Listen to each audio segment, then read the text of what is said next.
Hi, my name is Tyler Fornes, and I am the co-host of The Good, the Bad, and the Hunky here on the Voice of Wrestling Podcasting Network. Every week, my co-host Fred Moreland and I discuss all the happenings of All Elite Wrestling and everything going on in the universe of Tony Khan. We talk about Dynamite, we talk about Rampage, and we will talk about Collision when the time comes as well, along with all the appearances outside of AEW from all the best talents in All Elite Wrestling. This is one of the more cohesive wrestling companies in the entire world, and we discuss every intricacy about it, including the unique booking of Tony Khan that is both a huge positive and a major detriment. Check us out every single Thursday here on the Voices of Wrestling Podcasting Network. Hello everyone, my name is Taylor. And I'm Kelly. And we are the co-hosts of Jumping Bomb Audio, the podcast all about Joshi Pro Wrestling here on the Voices of Wrestling Podcast Network. Every other Monday, we are with you talking about the biggest news in Joshi, along with show reviews, previews, and much, much more.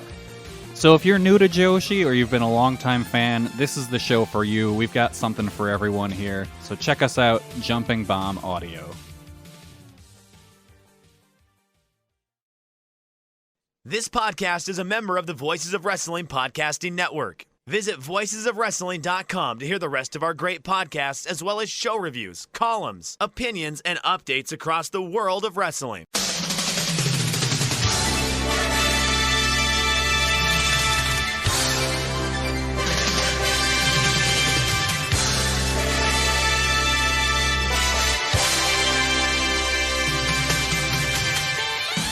Hello everybody and welcome to the Super J-Cast. I'm Joel. It is Wednesday the 30th of August 2023.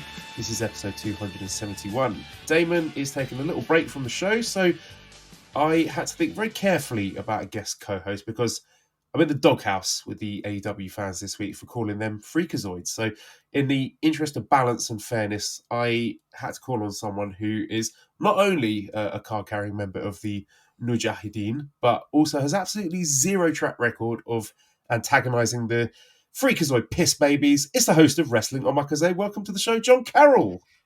If you're looking to put on an olive branch to the AEW fans, I'm the natural choice, I think. So this is why I'm finally appearing on the Super J-Cast, because they all love me. I definitely do not get called a troll by other members of the Voices of Wrestling staff for my behavior in the AEW channel on their Discord. That's definitely never happened to me. Yeah. Which, by the way, is not true. Posting your true thoughts is not trolling. Just because people freak the fuck out about them, it does not make it trolling. Just for the record. Yeah, I mean, we're certainly not going to sit here and call them the most thin-skinned group of wrestling fans ever. But look, by the time you've finished listening to this show, they're all going to love us, right? They're going to love us. They always love me. They're always a huge fan of me. I definitely did not have one of them freaking out at me in the Voice of Wrestling, in the All In, the flagship, instant reaction to All In. I didn't have one of them freaking out at me and telling me I argue exclusively in bad faith. That definitely didn't happen. I definitely wasn't firing off inflammatory tweets, immediately muting them, and then laughing as my follow account went down. That didn't happen either. Oh dear. So we've got a lot to talk about, John, because you, of course, are not only making your J-Cast debut, which is crazy to think about, really, because it seems like we've done loads of shows together, but this is the first time for you on the Super J-Cast. You are also a host of your own occasional podcast, Zing. Oh my God. So that's the YouTube thing. No one's going to understand that. So the guy gets on that YouTube thing. I think all I said was I hated the All In main event. Spoiler alert. Oh, it's really shocking that John hated the NXT match that main evented All In. Everybody was really shocked by that. So I think I said I hated the main event. And the guy, nobody else in the chat really cares. They're talking back and forth, but the main event's good. And all of a sudden, this one person, I don't remember his name, honestly, just jumps in with, why don't you save your bad faith arguments for your occasional podcast? And I'm just like, what? What are you doing? Got him. And Cracking his all the knuckles people, for that one. the other people in the chat are just like, why? That is like the weirdest insult. And I'm like, yeah, it seems like he thinks I'm being restricted to only podcast occasionally or something. When it's like, no, I'm basically retired. It is by choice. I do not want to do a show every week anymore. And I thought it was really funny if I say I do Omakase once a year, pretty much just when Tetsuya Naito does something. That's pretty much the only time I record. That's right. That's why it's the coolest podcast now, because it only appears when Naito does something cool. Yeah, because 2022. Oh, technically, I had 2 episodes in 2022 because I did the last weekly episode was like the 2021 awards on January 1st, I think. But then 2022, the only other episode I had was when Naito got in the Observer Hall of Fame. Me and the famous Mongo_ebooks did an episode basically just laughing at the piss babies who were mad about Naito getting into the Hall of Fame. And then this year we did, me and Chris Samsa, like a week or 2 ago, however long ago it was, did like a post G1 podcast, which I'll be honest, I was going to do that anyway. I mean, I had all these, I kept the spreadsheet and everything like I would normally do. And I was like, I might as well use this and make some content. But, Naito winning made it like, okay, well, now definitely have to do it because we have to take a Naito victory lap. And then the 2024 one, I'm going to go to Wrestle Kingdom. I'm going to be in Japan anyway. I may as well record one on location when Naito probably wins the IWGP World Heavyweight title. You never know with Gato, but I'm assuming he's probably going to. But You mean the Jeff Cobb versus Evil main event? Yes, definitely. Jeff Cobb versus... The title shot's not even on the line, though. No, I love that. I'm kind of just like, now we're not doing that anymore, guys. I've decided. Yeah, well, Naito told them in the press conference, he was like, if I want New Japan to think very strongly about what they're doing here, because if the title shot's not on the line, if there's no contract, I may just lose in 5 seconds. So apparently he's going to lose in 5 seconds at Destruction and Kobe. The tickets are moving great. I don't know why they are, because you're getting a 5-second match, apparently, between Naito and Cobb, because he already told you if the contract's not on the line, he's going to lose on purpose. So, and the contract's not on the line, folks. They're not doing it. So I just thought that was very funny. Let me ask you this, John. If Naito entered the ring, wait for the match to begin, bell rings, and then he immediately exits the ring and just walks off and gets counted out, would that be any worse than the All-In main event? No, it would be significantly better. There you go. Significantly. Because they didn't make me sit through like 30 minutes to get there. So definitely better. So Tetsuya, if you're listening, which I know you are, a big fan of the show, then you have our blessing to do. How does he have time to listen? Rule. How does he have time to listen to this when he has to book New Japan, though? Well, that's true. Maybe he's on the 25-hour day Kota Ibushi schedule. Who knows? But there will be some New Japan talk, presumably at some point in this podcast. But we're here to talk wrestling, and it's weird, John. I feel like I may have watched some kind of wrestling on Sunday, but the news cycle has just erased all memory and discourse of it. Now we're just arguing about CM Punk again. The chick magnet. He is at it again, as the kids say. It's like reading CM Punk fans like trying to defend him is so funny because it always basically comes down to my hero can do whatever he wants. If he wants to fight the Jungle Boy, that he could fight the Jungle Boy. Like they have no other defense of this man. It's just like, well, he makes all these shoot comments all the time and nobody tries to fight him. But if Jack Perry says, makes a line about glass that like 95% of people watching probably had no fucking clue was even about CM Punk, then obviously he has no choice but to challenge him to a fight. I'm just like, do you like hear yourselves talk at some point here? I don't really get it. It's like you stand a psycho, okay? You can't defend a psycho. He's just a fucking psychopath. I like CM Punk. I saw him in Ring of Honor back in the day. You could see me there in the front row. I was, he was probably my favorite wrestler at the time. But like the man is a psychopath. There's like no defending his, behavior in this company. Yeah, for me as a neutral, because I don't have a dog in this fight, it's extremely entertaining. So I'm just there sort of shitposting on Twitter and just enjoying the ludicrous drama. But it is remarkable the way we've had this, 80,000 capacity show, the biggest paid wrestling show in history, and there's absolutely zero discourse about the show or the quality of the matches or storyline directions going forward. It's all just what happened to CM Punk, whose fault it is, and just all these little caveats of the story coming up on, him having to make his own way from the airport and the fight with Miro was that joke. Oh my God. He had to he had to find his way from Heathrow to fucking Wembley Stadium or the hotel, whatever. He's like, what the fuck is this story? You're in England. It's not even a foreign country where they speak a different language. They came up with the language. Like, what are you talking about? Oh, it's very difficult for Mr. Punk to get from the airport. Like, just get a fucking... It's not difficult to get from the airport to your hotel in a country where you don't speak the language. Like, buddy, you speak English. They also speak English. That's why it's named English. I don't understand. If this is where that language is from.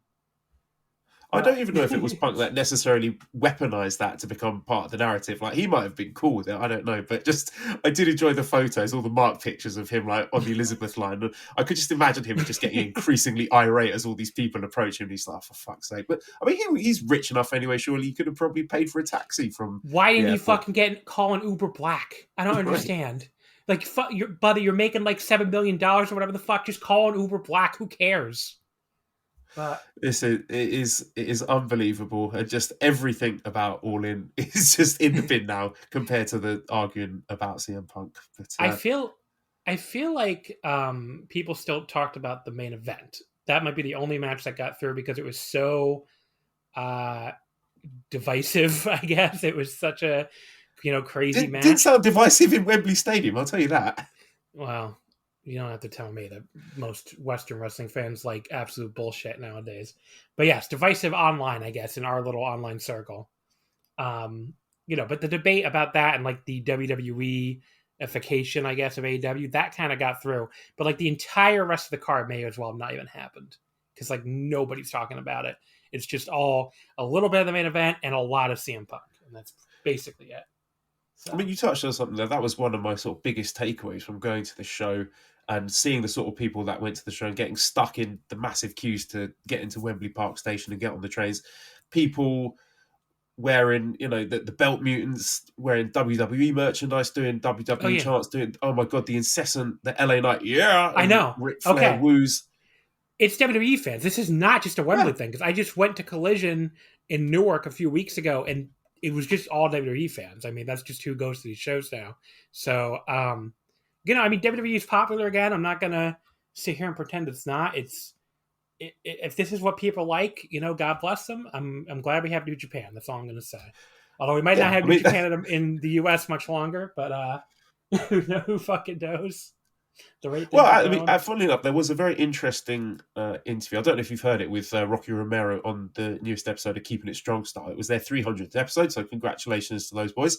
But that's definitely worth a listen for some insight onto a possible future for New Japan Strong. But going back to the point about the fans there, I feel they are there primarily, they like the T-shirts, they like the slogans, the catchphrases, the sing-alongs, the chants. They like a bit of plunder. A few people to go through a table. They like, some funny faces, some melodrama, and some fireworks. That's what they're there for. They're there to have a good time. They're not, absolute nerds like us who actually want to see some pro wrestling in the pro wrestling show.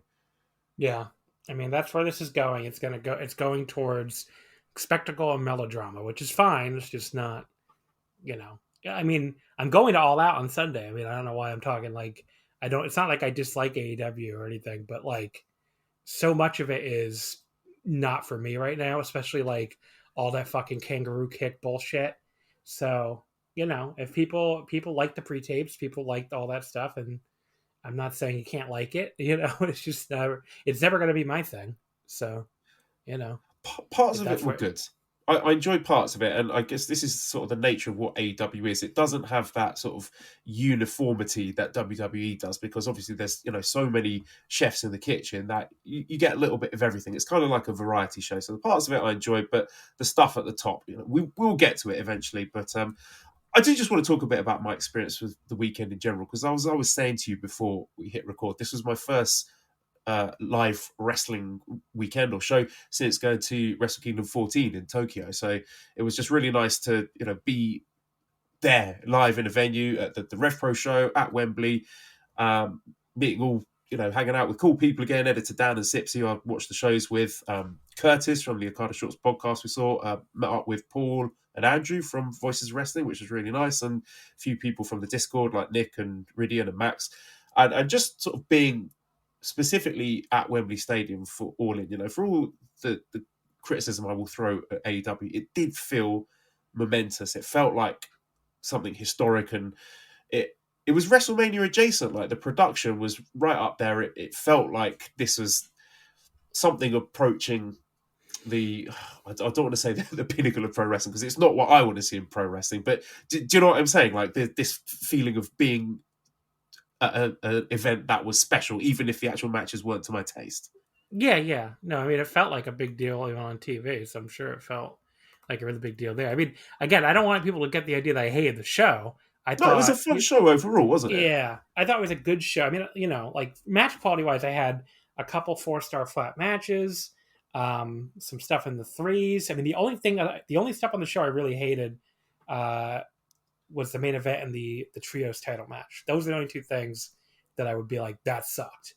Everything else was like fine to very good. I mean, AEW's had better pay-per-views, but like, there was enough good stuff on this show, and the spectacle of like seeing an AEW show in front of 80,000 people kind of elevates it even beyond like just the pure match quality. The big problem with the show to me is it has that WCW disease, like in the WCW peak and like from like 96 to like 96 and 97, where you got a really fun undercard, but because the show ended with such a fucking shitty main event, you like came away from the show thinking the show was worse than it was, I guess, because you're closing with like a match that you actively hated.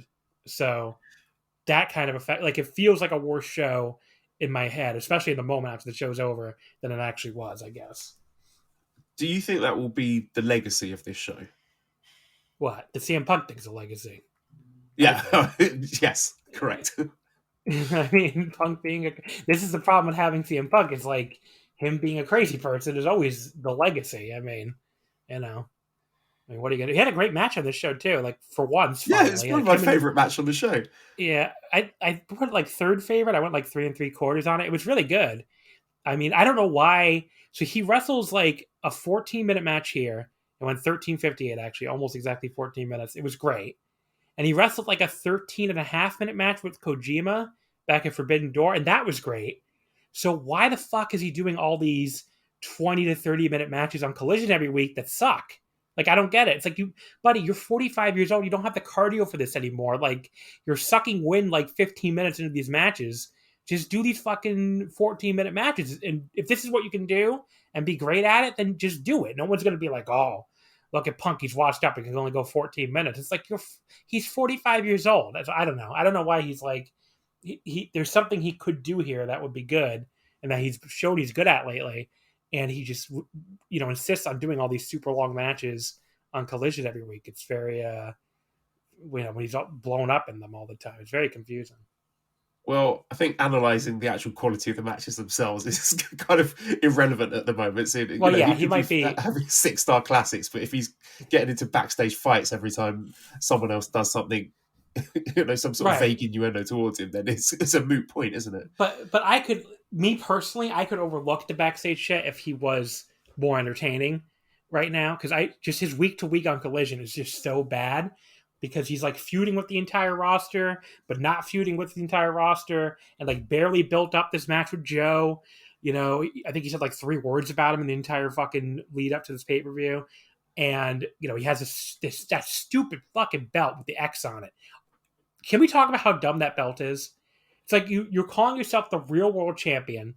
Nobody else cares. Everybody else makes fun of the belt. The actual world champion could not give less of a shit. Like, have you ever seen him do an angle where somebody else is calling themselves the real champion and the current champion never says anything? Like, New Japan just did this angle with Shingo and Ospreay, and the moment Ospreay had that fake belt, Shingo immediately was like, he's not the champion, I'm the champion. Like, Shingo noticed it immediately, and they were separated by continents at the time. Ospreay was in America, and Shingo was on the other side of the world, and he still took note of it immediately. MJF and Punk are, on the same fucking show sometimes, when MJF is on Collision, and MJF never acknowledges this real world champion bullshit. It's so stupid. So this belt is so dumb. The actual world champion never even pays any attention to it. So all CM Punk does is he has a big fucking fake belt with a stupid X on it that basically tells you he cannot lose his matches when that thing is on the line, because there's no point. What would have been the point of Samoa Joe winning that fake belt? I mean, that belt only means something to CM Punk. It only means something until they do MJF versus Punk. So all that belt is like a big fucking spoiler that he's going to win his match. Other than that, I have no idea what the point of it is supposed to be. And it's kind of a heel move, but he's not a heel. So I don't know. Like, is there a freakazoid out there who could explain this to me? Because it sure makes no sense to me. Although I shouldn't even say that because the freakazoids all hate CM Punk now, justifiably so. But But yeah, this is stupid. That sort of the interim title thing. When New Japan did it, there is enough faith for us in the booking of the company that we know, okay, that's going to culminate at the biggest show of the year, and we're going to find out once and for all who is the real world champion. But with AEW, I just don't have that faith. I'm just sort of shrugging my shoulders. Like, is there going to be a unification match? Maybe, if one or more of the wrestlers don't get fired, and at some point in the future, then maybe they'll get up to it. Who knows? So I'm just sort of shrugging my shoulders at this point. Now we need an interim real AEW world champion. So that we will find out on Sunday. Ricky Starks can win the interim X belt, and then he can win the interim straight edge title or whatever, and then they can fight. They're for going to that. spread question mark on top of the X. Question mark. That's great. Actually, that's perfect. He has another version of the world title with a question mark instead of the X. Just have a massive tournament at the end to unify them all. But anyway, let's talk about some of the matches. Again, I'm not going to go through all of them. I mean, you stop me if there's any specific ones you want to talk about, but ones that have kind of sort of tangential New Japan interest, which of course, we'll start off in the 0 hour pre-show. So we have... This was what they loved you for this. They loved you for this. They certainly did. So okay. I got to say this. For a fucking month and a half, all I heard from the Freakazoids in the AEW Discord, AEW channel, the Discord, was over and over again when I would be like, hey, this feud makes Aussie Open look pretty stupid. Because especially there was one week where Adam Cole and MJF aired that fucking video where they were like, oh, Outback Steakhouse. Like they're making all these stupid jokes. Crocodile Dundee. Like all this hack material that no self-respecting comic would even bother to use. And they made Aussie Open look like total jokes. And at the end of the night, Aussie Open tried to jump them. And I was like, oh, okay, they're going to get the better of them here and run them off. And instead, MJF and Cole, despite being attacked from behind, just fucking recovered and fought them off like nothing. And then MJF threatened the kangaroo kick, and Kyle Fletcher running in fear like, oh, please don't give me the fucking kangaroo kick.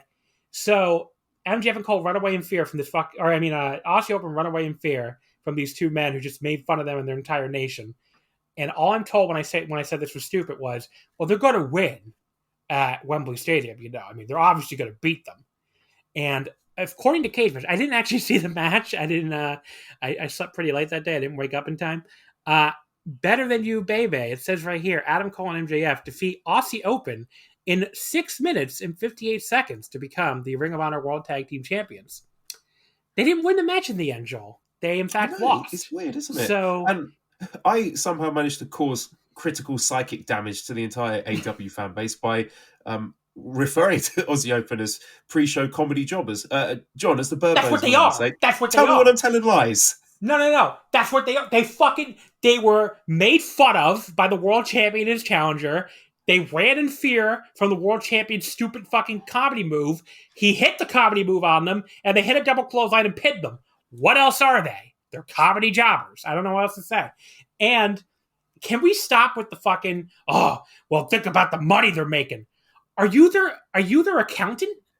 Like, are you their agent? Are you getting a cut of this? Why do you give a shit how much money they made to be comedy jobbers in the opener on Wembley Stadium? Like, this is, I don't even think AEW fans realize just how far they've fallen into WWE fan defenses when they have to fucking bring up their bank accounts. I don't give a shit if they're making $1 billion for the fucking match. It's still stupid, and they're still comedy jobbers. Yeah, it was just sad for me because we know Aussie Open are probably one of the best tag teams in the world. Started off the year absolutely on fire, strong case for being tag team of the year, and now they are. It is accurate to say undercard comedy jobbers. I mean, maybe they'll get pushed at some point. I don't care at this point because their legacy in this show, the biggest paid wrestling show in history, is pre-show comedy jobbers. That's what it is. That's the mark they've left on the show. And it's sad for me because I like to see the good wrestlers having good wrestling matches on the wrestling show. And what are you talking about? Think of the money. Think of the money. So Is this what we want? The future of wrestling shows? The bell rings and both the wrestlers just show their bank statements and the crowd just applauds for how much money they're making. Yes. Is that what people want to see? That's what I guess so. I'm like, whenever they start talking about the money, I'm just like, they're not giving you a cut. Why do you care? Why is this a defense of what they're doing? I don't understand. Like, it never made sense to me when WWE fans used to do this, and it definitely doesn't make sense to me now that AEW fans are doing it. So, like, oh, we make lots of money. Oh, we have the US TV revenue. Like, yes, we understand that AEW makes lots of money. Believe me. New Japan understands it. You heard them complain about it basically during their recent financial whatever the fuck you call it, financial presentation. I mean, we all get it. It doesn't mean this is good. It just means they did stupid bullshit and got paid a lot of money to do it. I mean, like, what are we doing here? If that's a defense. Like, if you just want to go watch whatever because the two things they love to do, the AEW fans now, is A, appeal to popularity, and B, appeal to bank account, like appeal to how much money it's making. If you're just looking to go watch the most popular wrestling that makes the most money, I hate to tell you, you better be going to watch WWE. Like, do you keep the same energy for the Bloodline or whatever the fuck is going on in WWE at the time? Maybe they do. I don't know. But unless you do, I don't know why you're using that as a defense. But anyway. And when Aussie Open signed with AEW, they did make a big song and dance about how, we're still free to work New Japan shows. Yeah, that's really happening. Right, I was going to say, give me a percentage chance that we see Aussie Open in a New Japan ring, or World Tag League or something like that? No, 0. They might do Wrestle Kingdom. Not happening. Wrestle Kingdom, it wouldn't shock me if they did Wrestle Kingdom or something, but like World Tag League, 0%. Yeah, I mean, maybe we could squeeze them in the pre-show at Wrestle Kingdom and have some sort of match with Yano, because that seems to be all they're good for these days. Yeah, it's just so it sucks so bad because like you said, they're gonna make my match of the year list this year probably. I mean, I went 4 3/4 on their match with Bishamon back in Sakura Genesis. That match was incredible, and here they are losing in the pre-show. But they made lots of money. Oh, okay, they made lots of money. I'm glad you get a cut, buddy. Oh, okay. So next we had the FTW title match. They're gonna love this episode, John. I know. I can imagine already all the complaints are gonna go. Oh, this is fucking shit. Blah, blah, blah. But, as I said all along, this podcast is here solely for my own amusement. So as long as I'm having fun, that's all that matters. Yeah. The main show. Do you want to talk about that? Yeah, let's get into it. All right. So CM Punk against Samoa Joe. I mean, we kind of talked about that already. The 6-man tag match, I mean, that's sort of got some New Japan interest in it because 5 out of the 6 guys in this worked in the 2018 G1, if I'm not mistaken. So Jay White, Juice Robinson, Adam Page, Kenny Omega, Ibushi. So yeah, everyone apart from Takeshita worked in the G1. So I mean, the match was fine. It again, I love just this match. Made me AW super fan here because I thought this was awesome. Yeah, tell me, what did you enjoy about it in particular? I don't know. I thought it was like a really fun 6-man tag. I don't know, like this. It maybe this was like the one match on the show that I felt like you could have plopped down onto the Destruction Tour or something. Like it really felt like a very Japanese style match, which made sense because all these, like we just said, 5 out of these 6 guys worked in New Japan. The other one, worked in DDT, obviously. But they did like a very Japanese style, like kind of like a Road to tag, honestly, which is funny because obviously they're in the biggest building of all time. But like it felt like a very high quality version of a Road to tag. Like I went 4 stars flat on this. It was probably my match of the night, and I thought it was I had a really good time with that. I thought it was awesome. Coda still looking a little rough. I mean, I don't think we're breaking any news there. I mean, he looks like I can't really tell if he's actually like washed at this point, or if it's just like ring rust and he's not working a hard enough schedule to shake off the ring rust. But either way, he's probably the weak link in the match. But everybody else looked really good. It was just cool watching like Jay and Ibushi stare each other down again, obviously for their New Japan rivalry. And, I had a lot of fun with this match. I thought it was pretty awesome. It went over 20 minutes and, it felt like a little, I don't know if love letter to Japanese wrestling is the right word, but it just felt like a Japanese wrestling match. So I enjoyed it. Yeah, no, I hear that. I enjoyed it a lot as well. I think the complaint I was going to have is that I would have loved to have seen some of these guys in prominent singles matches rather than a six-man Well, tag. But I sorry, mean, buddy. this is Chicago, we got that in Chi-Town. Takeshi and yeah. Omega, baby. Well, I was going to say, I mean, I really enjoyed the presentation of Takeshita. I thought his entrance, I really love his entrance music and that, ridiculous painting thing on the Titantron of him and Callis. And he was really good in the match. His counter to was it the Kamigoye when he just sort of popped up and kneed Ibushi in the face? That was very, very cool. So very envious for you because I wanted that Takeshita Omega match at Wembley. So Yeah. I enjoy mean, like, that. I'm that like the whole draw for me for this weekend, because I'm sure people listening to this like, why do you even go to this show? It sounds like you fucking hate AEW. I'm like, first of all, I like a lot of the wrestlers in AEW. It's just like the booking and the presentation is where they lose me sometimes. But second of all, the main draw is like the Voices of Wrestling, gathering. Like where we have a suite at the arena, we have the barbecue at Samson's place.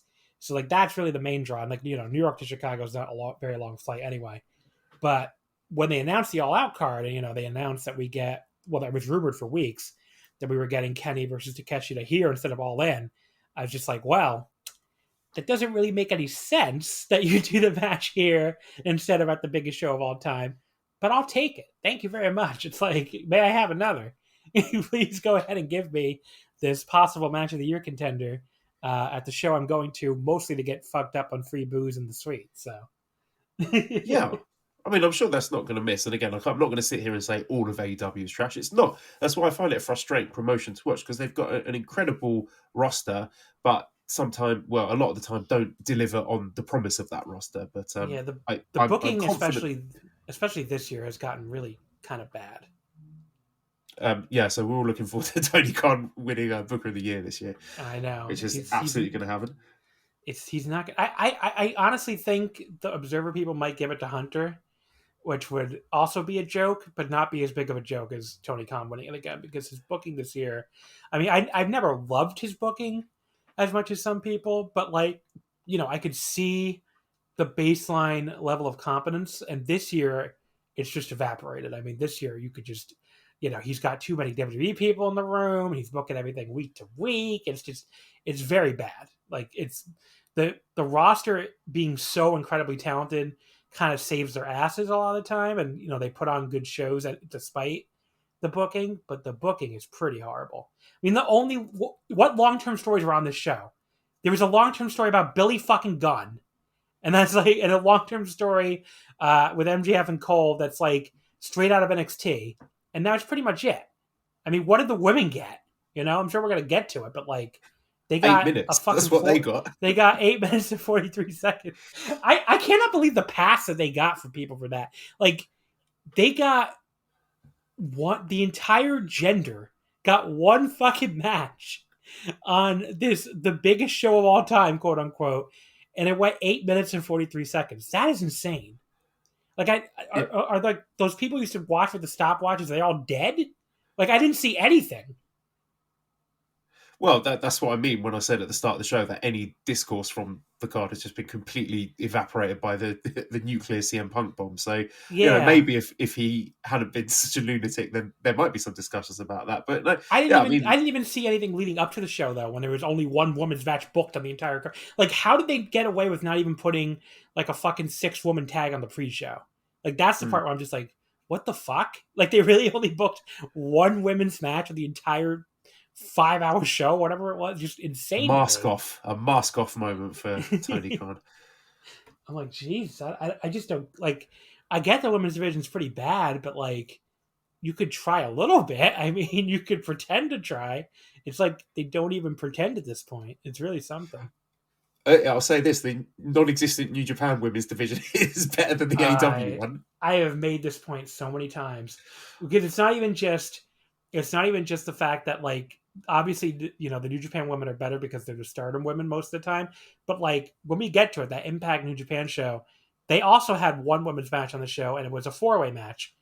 But like, the crowd was so fucking into that match that Julia might have been the most over person in Philadelphia that night. And like, they got, a little more time than the AW. They got 12:22, but like, the match was super over, and like, the crowd there was super into it. And again, sometimes AEW people were like, oh, wow, is the New Japan Women's Division so much better? It doesn't exist. It did not exist at all before November 2022. Like, they've never done this before, and they're already doing it better than AEW, an American wrestling promotion. That is a fucking joke. Like, do you not understand? Any comparison between these two things is very bad for AEW's women's division, let alone the fact that, like, all these New Japan women's matches are more over than anything AEW has done in their women's division all year. It's just crazy to me. Every single AEW show I got to, I'm sure, I don't know if this is true for you at Wembley. It probably was. Every AEW show I went to this year, every time a women's match came on, people leaped out of their seats, just fucking jumped up, ran to the concourse, going for those chicken fingers, going to take a piss. like you've never, Forbidden Door especially, I have never seen that many people leave the building at once. It was like somebody, one of the other Voice Wrestling people who was there, Jeremy Sexton, I think, he backed me up on this, where he was like, I've been to so many wrestling shows, I've never seen that many people get up at once when the match was starting as they did for that I believe it was Willow and Tony Storm. The entire building emptied out practically. That's what it looked like. I could not believe how many people left for that. And it's not because AEW fans are naturally sexist, which, you know, some of them are, but like it's not like AEW naturally has the most sexist fan base that's ever existed. You know, it's because they've had it drilled in their brains that this women's division could not matter fucking less if the AEW tried. And why do they have that drilled in their brains? Because they have one fucking match on the biggest show of all time, and it went 8 minutes and 43 seconds, and it was a meaningless four-way with absolutely nothing behind it. So, not only that, but they put the belt on probably the worst wrestler in their entire division. They put the belt on fucking Saraya. Oh god, yeah. The AEW fans are gonna love this podcast, baby. I do want to say some nice things. So, we had FTR versus the Young Bucks. Honestly, I thought very disappointing. Yeah, FTR. I thought their New Japan matches, all of their New Japan matches, were better than this one. I think just something felt really off here. 3 stars. I don't know what the hell was going on. It just felt, I was ready to go lower than that, lower than 3, but like it did kind of pick up towards the end. But it was just it was like 21-46 according to Cage Match. And yeah, I don't know, like it just felt very disjointed early on. There was like a long period where it felt like the fucking bald one, Dax Harwood and Matt Jackson were just like wrestling a boring singles match. And I was like, where the hell is Nick and the fucking Gunslinger? Like, where's Nick and Cash? I don't Cash see is reloading his weapon. Cash is like, Cash has got bigger things to worry about. But anyway, yeah, where the fuck are they? They just felt like they were gone forever. And, I don't know, like this match was really disappointing. I didn't think it was that good. They don't have good chemistry, these two teams. And, you'd expect an epic from them. But I felt all the matches they've had have just kind of missed the mark for me. I felt, both teams have had way better matches with different opponents. Yeah. I mean, I was looking forward to this. It was just very disappointing. So the next match was good, though. I mean, the Stadium Stampede, I had a lot of fun with this. It's one of those matches where, like, I don't really know how to rate it because it's like, for what they were doing, it was fucking awesome. It's just a tough match for me to be like, I saw people going really high on it. I mean, it has an 8.02 on Cage Match, and I gave it 4 stars. So I guess I'm like right in line with the average, which always happens for me with AEW, let me tell you. But yeah, this was like it's like a very chaotic match. It's the kind of match that feels a little difficult to rate. But I had a really good time with it, especially when the only complaint I would really have is that the crack production crew over at AEW was doing too many cuts, especially at the start, where it'd be like, can we see a move? Like, do you have to cut away mid move constantly? But I get it. There's 5 guys on each team. It's hard, and they're all over the place. It's hard to keep track, but it felt like they did not do a very good job, especially at the start. It got better later on, but especially at the start, it felt like they were trying to cut between everything too much. Yeah, it was good fun. I enjoyed this one. I mean, we had Claudio. Oh, you were there, so you don't have that problem. Yeah. Well, Claudio and Eddie Kingston were brawling like right in front of us. And then they went upstairs and were brawling in the tier above us. And Zipsy, who I was with, was speculating that one of them might get thrown off the side, and like because they had all the seats obviously behind the entrance tarped off, and he was like, oh, there's going to be like a crash pad behind one of them. Someone's getting thrown off the side of the stadium, and then when it didn't happen, I was a bit disappointed. But it was a fun match overall. The camera stuff was interesting because I can't remember who it was, but I think one of them might have been Trent or Chuck Taylor. One of them went through a table, and then the camera zoomed right in, and you could see him sort of like patting the other guy on the face, like, "Yeah, good job, buddy," which kind of took me out of it a little bit. But it was fine. I mean, I don't usually enjoy these sorts of matches, but there was good atmosphere to it. It was fun. It was well paced. It was good. I liked it. Women's 4 we kind of talked about already. Very big on equality here in the All Elite Wrestling. The Coffin tag team match. It was good. I enjoyed it. It was Darby and Sting beating Christian and Swerve in 1550. I went 3.5 stars on it. I thought it was a good match. Entrance was probably the highlight of it. That was pretty great. Was it Seek and Destroy? Is that the name of the song they came out to? They got the old Sting Metallica song, so that was cool. Yeah, and Darby Allin took some crazy coffin drop bumps, including onto a coffin, so that's about all you want, really. Swerve came across as a really big star. People were really into him, so I think he's a guy that I would love to see them do more with. Well, he's one of these like millions of young wrestlers in AEW that like feels like they should be getting a bigger push than they get pretty much constantly. Like why they we were talking about this in the Voice Wrestling Slack the other day, but like it feels like AEW never makes anybody like for a young guy besides MJF. Like when New Japan, which people hate these comparisons, but we are on a New Japan podcast. When New Japan is ready to like push a young guy, they're just like, okay, Will Ospreay, it's your turn. You're going to beat Okada in the G1 via interference. You're going to win the New Japan Cup. You're going to beat Kota Ibushi for the World Heavyweight title, and that's it. You're just a top guy now. Sonata, when it's your turn, you're going to beat Naito. You're going to leave the unit. You're going to win the New Japan Cup, and you're going to win the world title. And you're a guy now. There's a third guy I was thinking of too, where I'm just like they just look at a guy and they're like, that's it. You're a guy. I mean, that's it. It feels like AEW never does that. I mean, they did it with MJF. That's the one guy they did it with, but it feels like they never do it with a guy like Swerve, where it's like it'd be good if you had more than one young main eventer here. It'd be good if you had like 3 or 4 of these guys. And it feels like they never do that with Swerve. Swerve would be a prime candidate to just like beat some main eventers, keep it going, and just be a main eventer. They never do it with Darby. They don't even do it with guys like Sammy and Jack Perry that like, I don't even know if I really want them to do it, but they don't do it with anybody. I mean, they just kind of have their established group, and then they just have MJF, and then it feels like just a million young wrestlers who just kind of are on a treadmill. So I don't know, like that aspect of their booking, I feel like does not get nearly enough criticism. It's like they just don't push younger wrestlers. So, well, let's move on then to talk Will Ospreay against Chris Jericho. Joel's like, I'm done with the AEW hate. They're gonna hate me enough for this. I wish I like Swerve well enough. I mean, Swerve, he worked some new strong dates, didn't he? And I remember watching him and reviewing those and thinking, yeah, this guy's really talented, got a lot of upsides. Crowd are into him. New Japan could do something with this guy, but as you say, he's just been sort of swallowed up into sort of mid-card purgatory. I mean, even Takeshita would be another guy who I can see that there is a design of a push there, but they're not able to sort of keep the momentum going. It's a too sort of stop-start for it to feel hot and to really strike while the iron is hot. But yes, I looked this up, by the way. The third guy I use as example is a very funny one. I use Jay White. This argument because he's here, and you should be making him a top guy, and he ain't a fucking top guy, no matter what AEW fans will try to tell you. So I don't know. It's just really like just make a guy. Just make some guys. Like it's not really that hard. Just push them. Just have them beat the top guys, and then they're top guys. I mean, it feels like they never do that. Instead, we got the endless fucking MJF and Adam Cole feud. And, I don't know.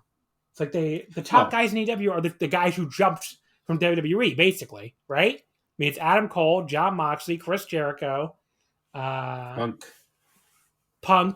and then you have like Kenny Omega, who didn't jump from WWE, but he did jump from somewhere else. I don't know. It just feels like it never feels like they really make their own guys. The only guy you could argue they made other than MJF is Hangman Adam Page, and he like never appears on the shows anymore. So, I don't know. I don't get sometimes why they don't get more criticism for that, but I don't know. Well, I think we are likely to see that with Ospreay if he signs, I would which I'm hope. assuming I he would will. hope. I mean, the pageantry for this match was really spectacular. I mean, I'm not a huge Jericho fan, I'm not a huge Fozzy fan, but there was something really compelling about him doing the little Freddie Mercury tribute spot and the live performance with Judas, and everyone was singing along. That was really great. So I enjoyed that. That's exactly the sort of thing I think you want at one of these big stadium shows. And the match itself was okay. I mean, it was not one of, I think sort of Will Ospreay shits out better matches than these in the dog days of a grade 1 climax, but I thought he did well considering Jericho's physical limitations. The match was pretty good, but I mean the presentation of Will Ospreay, like a clarion call there, like we all know he's outgrown New Japan. Just seeing him in this stadium with all the buzz he's getting, the pyro he got, just the placement of him on this card, it feels like absolute nailed on. He's joining AEW next year, right? Yeah, I mean he's going. I mean I really no argument that he's staying. But yeah, I thought this match was pretty good. I went 3.25.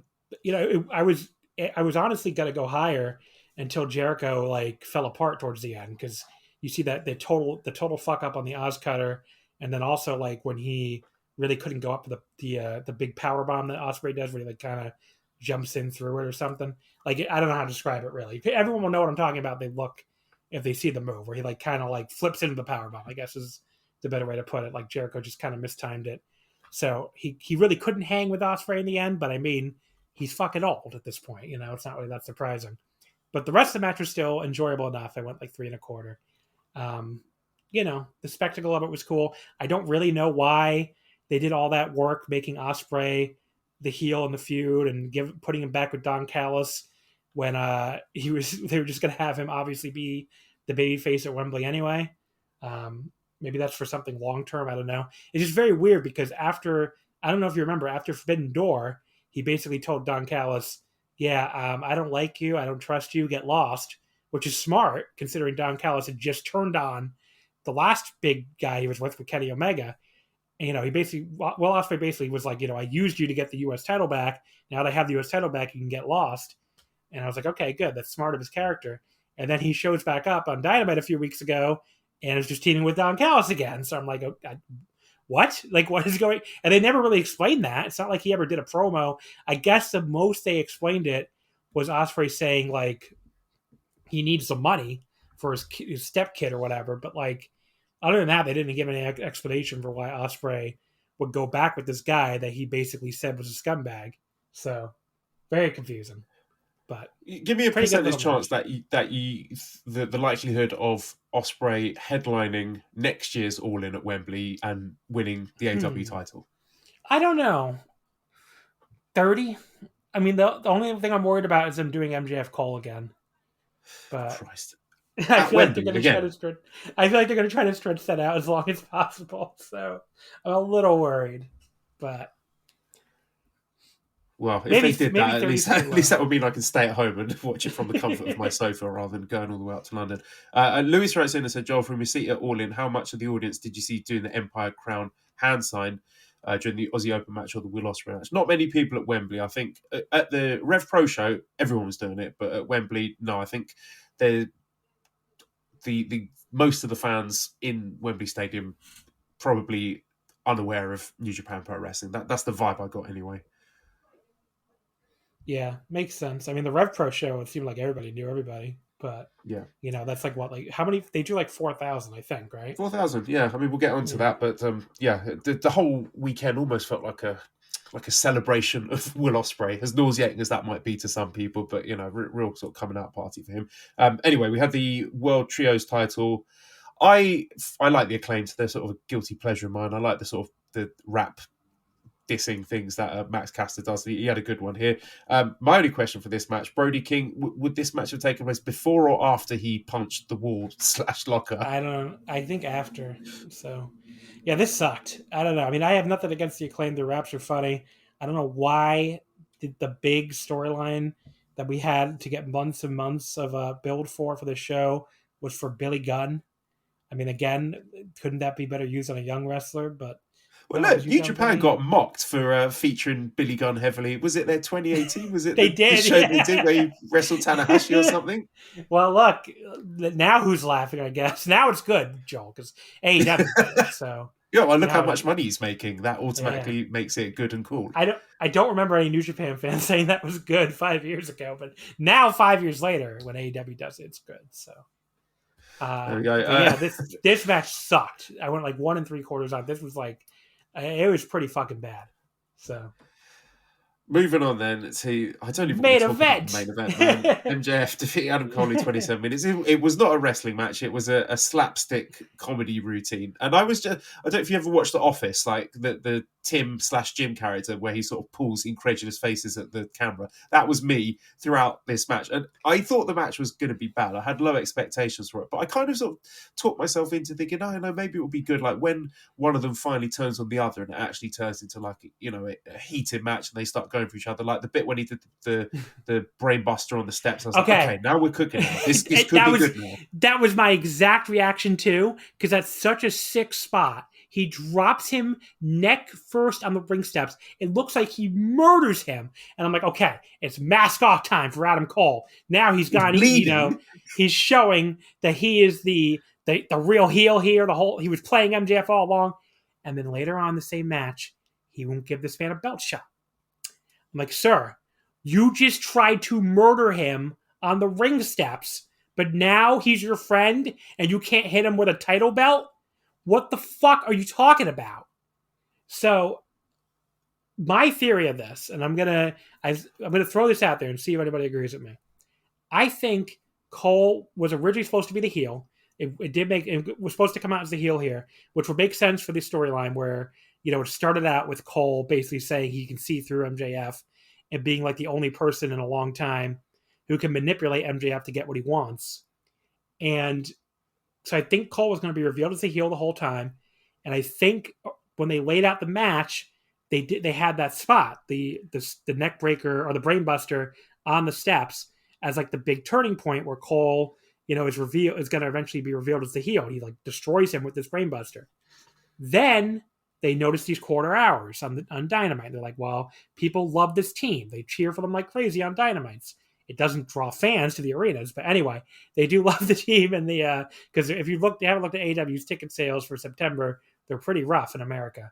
But and before anybody tells me, oh, they had 81,000 here, they sold almost the entire building long before we knew this was going to be the main event.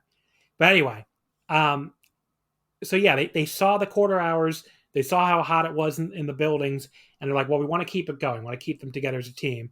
So they changed it, so we got the stupid non-ending we got where MJF rolls him up and then says, Adam, you want the title belt, just take it, and like throws it at him, which was so stupid. And so they kept that spot in, but I'm like, why would you keep that brainbuster spot if you're not going to make Cole the heel?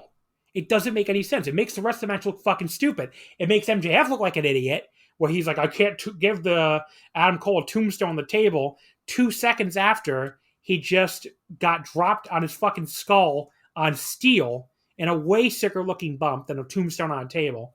So it made if they'd taken that out, it still would have been a stupid match, but at least it would have made sense. It would have made internal sense that it didn't make. Like, it made MJF look like an idiot, and it made Adam Cole look borderline schizophrenic. Because I'm like, why are you going from I'm willing to kill this man, dropping him on the ring steps with a brain buster, to like being all torn up inside about doing further I'm like, you already killed him on these fucking ring steps. Like, why are you now conflicted about, hitting him with a belt shot or whatever?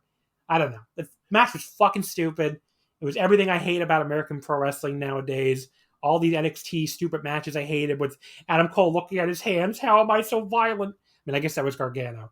But Cole was doing it here too. It's like, feeling really conflicted about everything. And just, I hate this stuff. It's like it doesn't make any sense that two friends would agree to do a world title match against each other and not go all out against each other. Like, isn't it insulting that they would agree to take the match and not like just go all out and try to beat each other?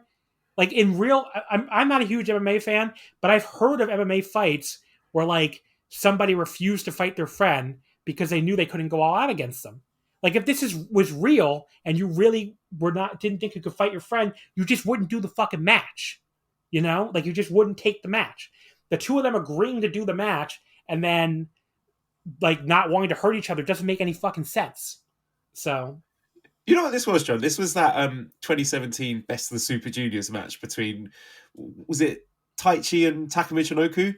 That, yes. but extended to but that was half fun. an hour and put as the main event as the biggest wrestling show of all time. I don't know. I wouldn't even compare that because Taichi and Taka at least were both trying to win.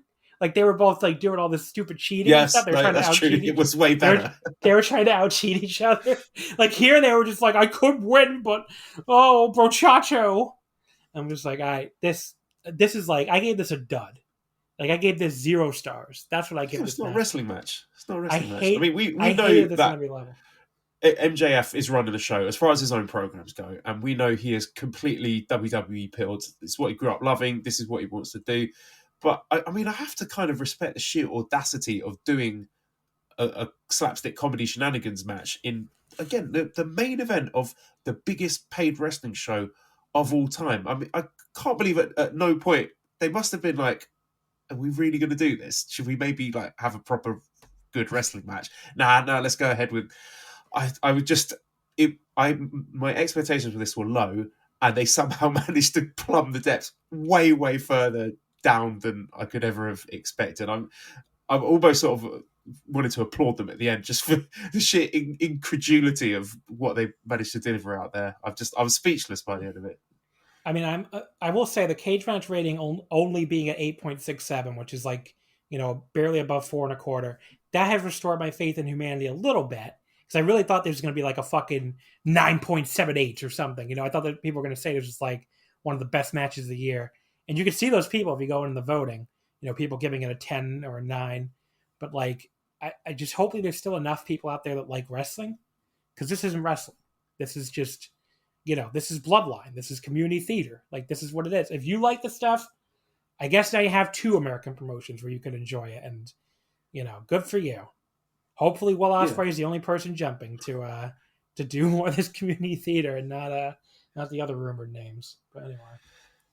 Oh, some other AEW bits and pieces. So Tony Khan has announced a new AEW pay-per-view, Wrestle Dream, for October 1st in Seattle. So he was speaking during the post-All-In press conference, and he said the show would mark the anniversary of the passing of Antonio Inoki, and added that he expected the cooperation of New Japan for the show. So it's worth noting here that pretty much all the New Japan talent are booked for shows in Japan at that time, apart from, I think it was Zack, Ospreay, Bishamon, Catch 22. I don't know if they count, but yeah, there's going to be, unless New Japan start moving things around for those shows, I will be surprised to see a great deal of New Japan involvement for that. But we have questions on this. Hannibal says, everyone will ask that, maybe it's just me, but AEW doing an Inoki tribute show just makes it feel cynical and exploitative to me, especially on the day they're proposing to do it, which will have minimal involvement from New Japan. What do you guys think about the Inoki Memorial Wrestle Dream show announcement?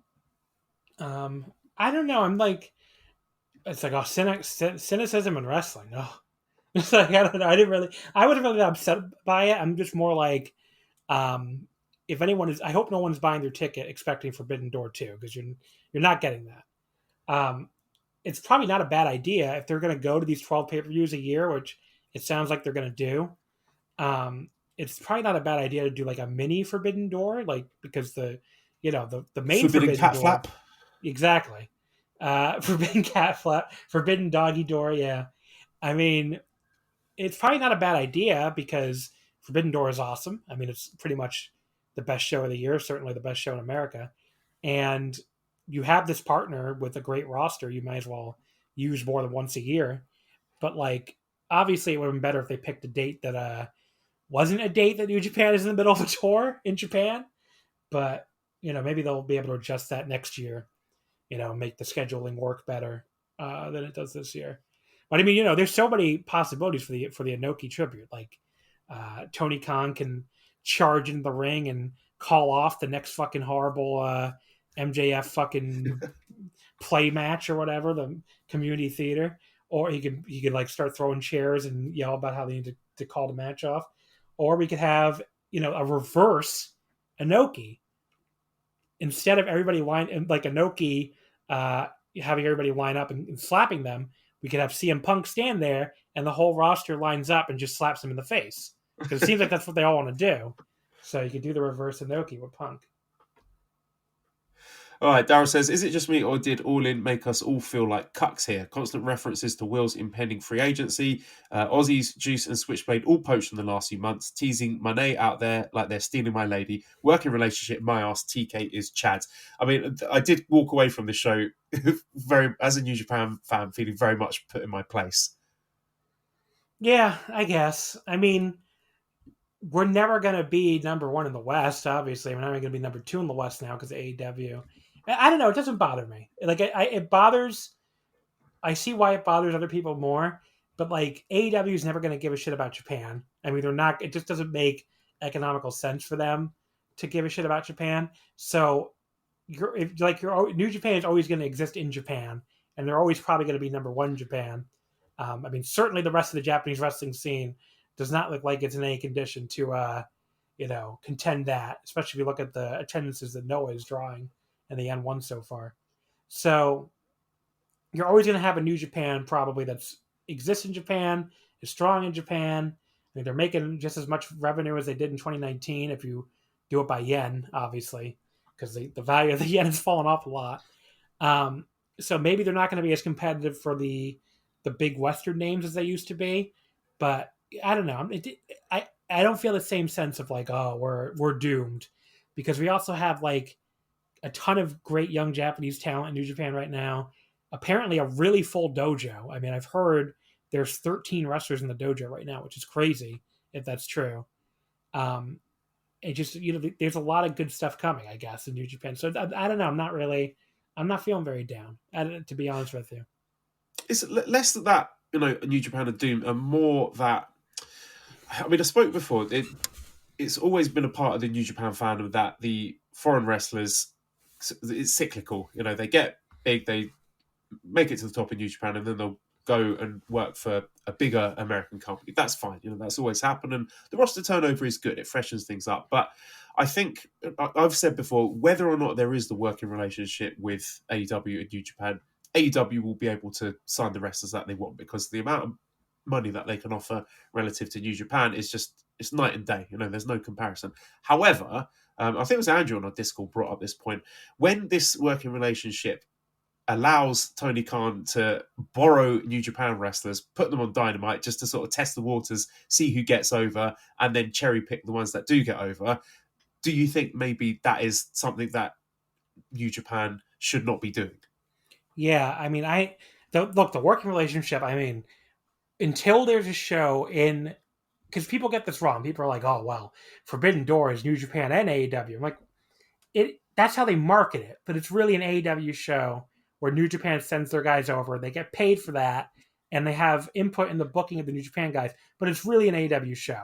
If this was a fair relationship, there should be a fucking like Wrestle Kingdom New Japan versus AEW every year, where AEW sends over pretty much all of its top talent the way New Japan does, and lets New Japan have them for a fee, and we get New Japan and AEW guys in Japan. We never get that.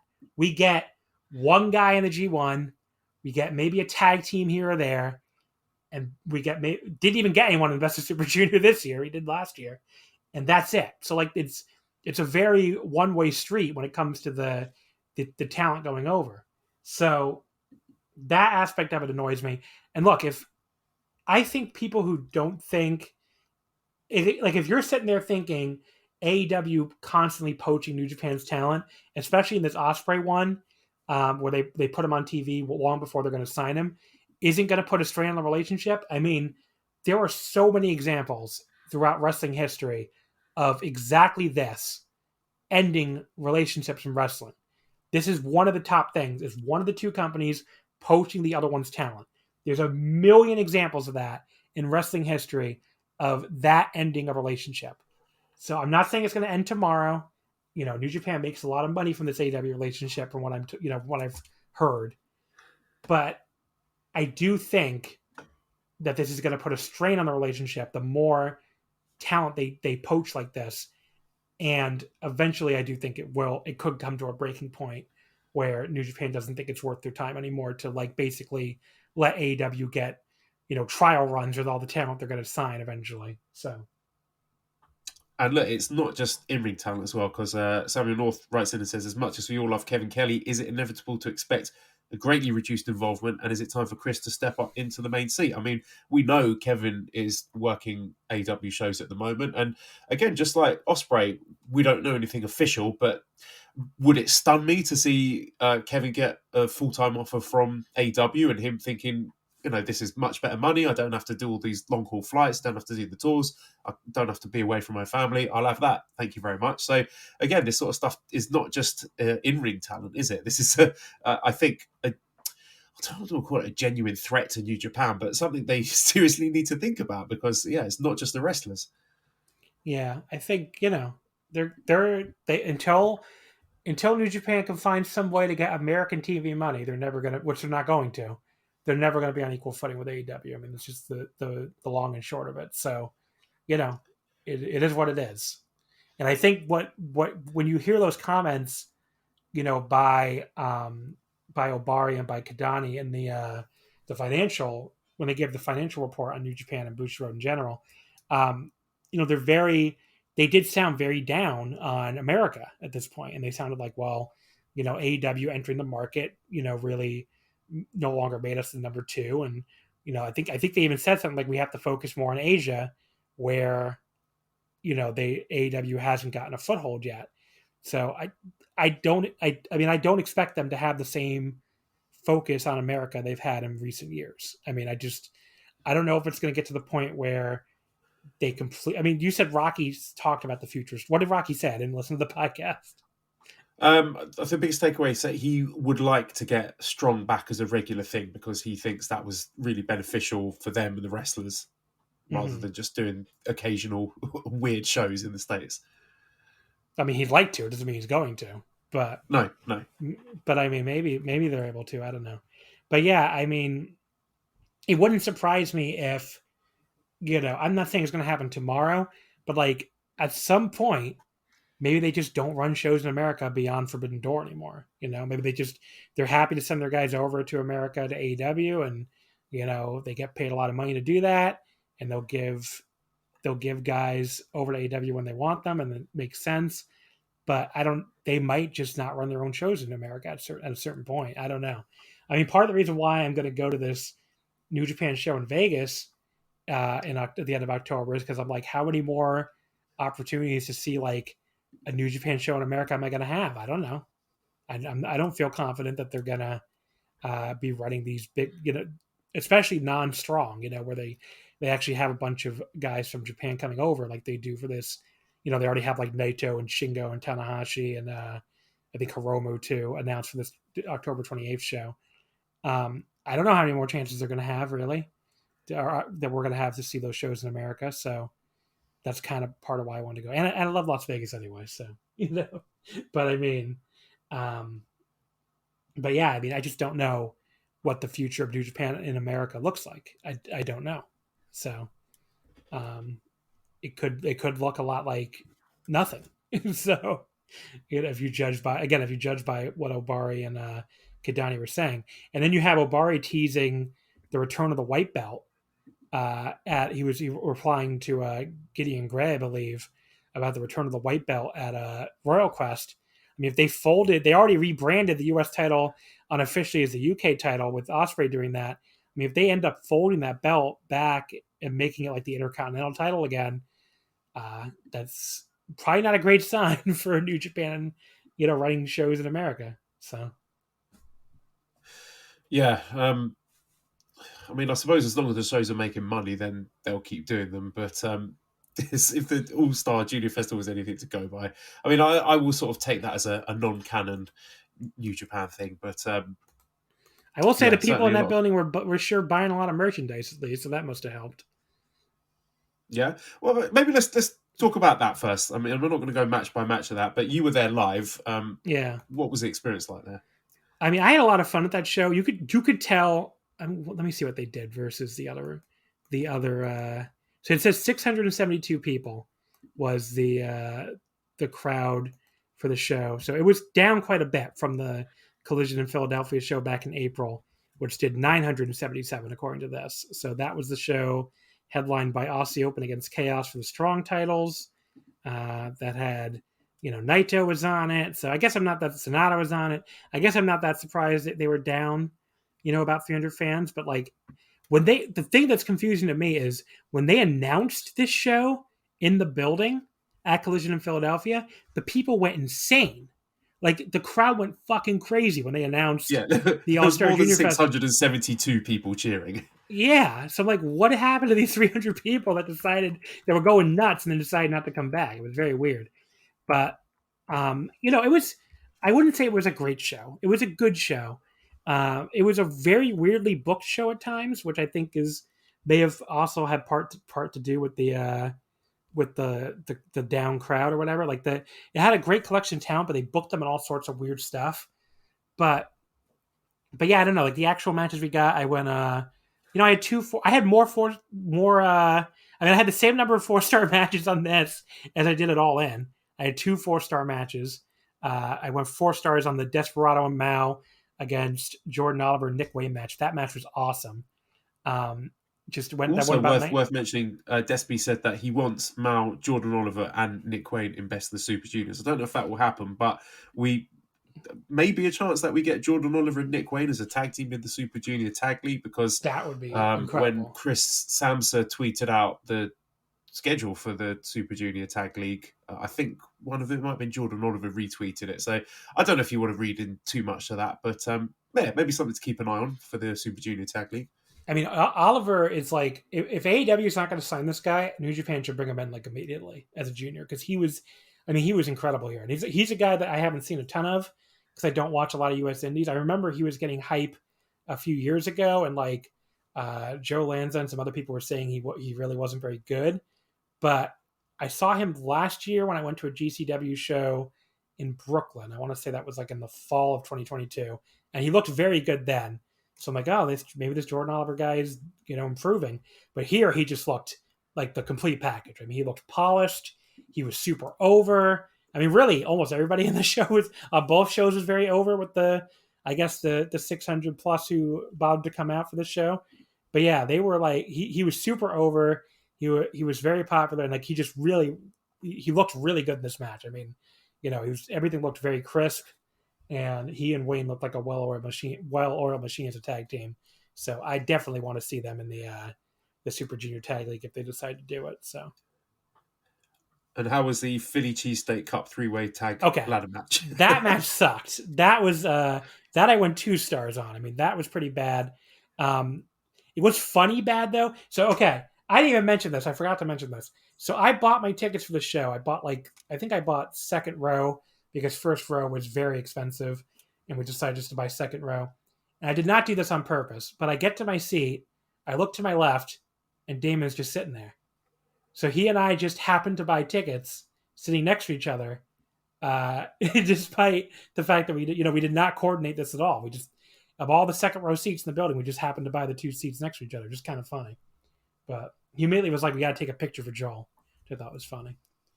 Yeah, that's an amazing coincidence. Yeah, but during this match, we're sitting. Oh, and then I knew the guy in the row in front of me too.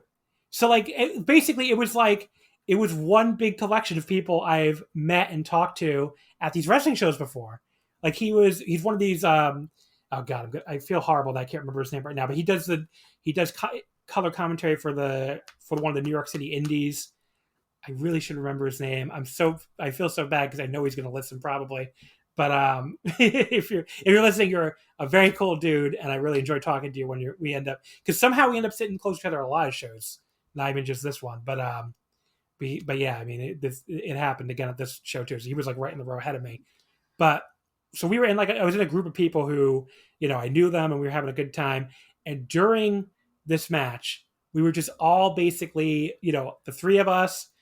Plus my friend Quinlan I came to the show with, plus like the other people in the crowd who I don't even know, who just were, also making fun of it. We were just mocking this match endlessly. And especially, like, there were multiple points where a guy would get to the top of the ladder, could clearly grab this fucking bag of sandwiches, and just would not do it. And we would just yell at them, just grab the sandwich. Like, it was the kind of match where you're just having fun. like heckling the wrestlers, telling them to just get the fucking sandwiches and end the match. So it was a bad match, but I had a good time yelling at them to just grab the sandwiches. So, and on the website, it's listed the finishing move as sandwich acquisition. Yep, indeed. Fantastic stuff. How was the reception for our friend Real One? So I don't know. I left. I refused to watch it. Oh, good for I you. mean, I left the. I left the ringside area. I went to the bar. They have a great bar in the 2300 arena now. Obviously, that's the former ECW arena. They've really cleaned it up and made it look a lot nicer. And the bar area over there is really nice. And they had this arena punch, which basically just a rum punch. I had many of those on these 2 nights. It was very, very good drink. So if you're ever in 2300 arena, ask for the arena punch. And were you surprised? That's my real one review. The arena punch is great. I think that's all that it deserves. Were you surprised that it was Mike Bailey who ended up winning the tournament? And I see he's been added to the. So we've got the junior match. Is that at the Destruction in Ryogoku? It's now a 3-year with Hiromu and Leo Rush and Mike Bailey.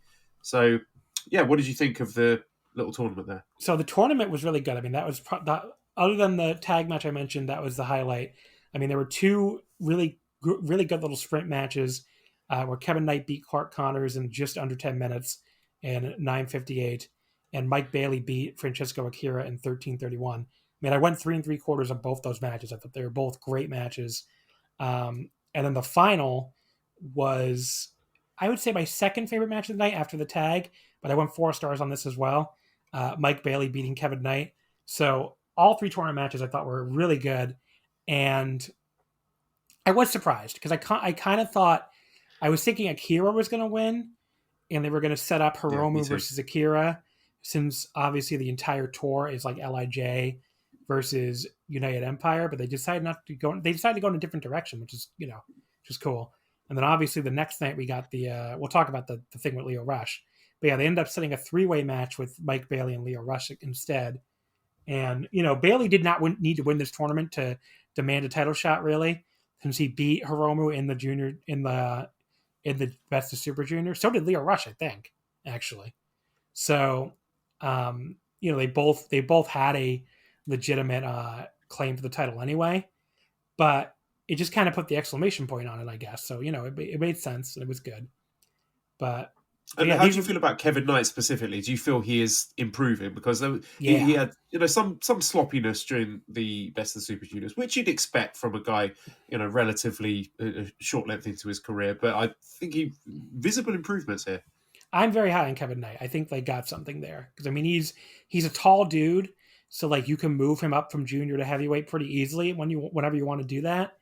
And if he lasts long enough in New Japan without getting fucking poached by Tony Khan to go work Ring of Honor or whatever, I mean, he's gonna be a really good wrestler. I think. I mean, he's already on his way there. I mean, he looks really good especially for someone with only a few years in the business. But you could definitely see him improving. And I mean, he had a 4-star match on this show and a 3 3/4 star match. So I think he's really coming along, and I'm happy to see him. The other guys I was happy to see too were Ace Austin and Chris Bay, who I assume are going to be in the junior tag league. But they both looked good in that Lucky Dip 8-man tag match that I went 3.5 on. So. Well, talk to us about the show the following day, then, Multiverse United. What were your highlights and that Impact crossover show? So that show, it looks like it did almost the same crowd, 665 instead of 672, which is interesting because when I first got there, it looked like the crowd was way down. I never would have guessed there was only 7 people less. What it turned out to be was a very late arriving crowd because the main card started at 5 o'clock since it was a Sunday show. So I think it just took a little while for people to show up. Like when we first got there, we got there in time to see the pre-show because we really wanted to see Yuya, who was in the 6-man tag. But there was it looked like it was like half the crowd of the All-Star Junior Festival the night before. When there was about when it was like 4:30 when that pre-show started. But by match 2 or 3 of the main card, you could see it really start to fill in. So I guess that's why it ended up being only 7 less people than the All Star Junior Festival. It was just a very late arriving crowd. As far as the show itself, I liked it better overall than compared to the Junior Festival. I mean, my main takeaway coming from this away from this was like, I wonder if Impact's not that bad because it was like the Impact people on this show were pretty fun, and maybe it's just like if I watched Impact by itself without New Japan taking up half the card, it wouldn't be, wouldn't hit the same. So I haven't really tried to watch Impact by itself, honestly. But I kind of came away thinking, maybe I should give Impact a chance because I had a really good time. I mean, they were like... And New Japan give them a lot. Like, you can tell they have genuine respect for Impact, the way they're booking. The main event of this, allowing Alex Shelley to pin Tanahashi. I'm not saying Tanahashi's any sort of protected commodity, but that's something where that sort of raised my eyebrow. And I was like, New Japan obviously really value this partnership. So I'll be honest with you. So Impact went like 6-1 in the show or something. I thought before the end of it, like when they got to that world title match, I'm like, oh, Tanahashi's winning the Impact world title, I guess. That's why they let Impact win so many of these matches on the undercard because, Tanahashi's going to win the world title. But no, that did not happen. Shelley just beat him. So, I mean, when you look at it, it's not exactly the New Japan A team, right? So I guess that's why they were comfortable having them lose so many matches. But yeah, they really kind of got their butts kicked by Impact when you look at the scorecard. But yeah, the show was a lot of fun. I had 4 different 3 3/4 star matches, so might as well just list them all if anyone's looking to pick and choose the matches. I really liked the Eddie Edwards and Moose against Shane Hayes and Zack Sabre Jr. match. Zack and Shane, were like, and Robbie and Fujita later on too, were super fucking over on this show. So, TMDK very over with the Western fans that came to this show. So I went 3 3/4 on that. The women's 4-way we talked a little bit about earlier. Julia beating Deonna Purrazzo, Giselle Shaw. I think it's Giselle, right? Or is it Giselle? I don't know. Either way. Giselle. I think it's Giselle. Yeah, I think it's Giselle. Giselle Shaw and Momo Kogo in 12:22. That was great too. Leo Rush and Trey Miguel beating Hiromu Takahashi and Speedball Mike Bailey in 14:28. The semi-main event with Leo giving Hiromu the dick punch to get the pin, and that sets up the big junior 3-way. That I went 3 3/4 on. And the main event I went 3 3/4 on with, I thought Alex Shelley did a really good job kind of working around Tanahashi's limitations. I mean, even when Tanahashi like kind of stumbled in the Texas Cloverleaf at one point, they had a good cover for that with, Shelley having worked over Tanahashi's arm for a lot of the match. So it was like, okay, it made sense that Tanahashi couldn't hold it, even if the reason was because he's, a little bit washed up at this point and just couldn't hold the move. So, that was really good. But the match I went 4 stars on, which I seem to have liked way more than the cage match inmates here, only have it at a 5.96. I thought the Bullet Club versus the World, this 12-man tag, was awesome. And I think it's just one of those matches that came across like such a spectacle live that probably did not hold up on tape.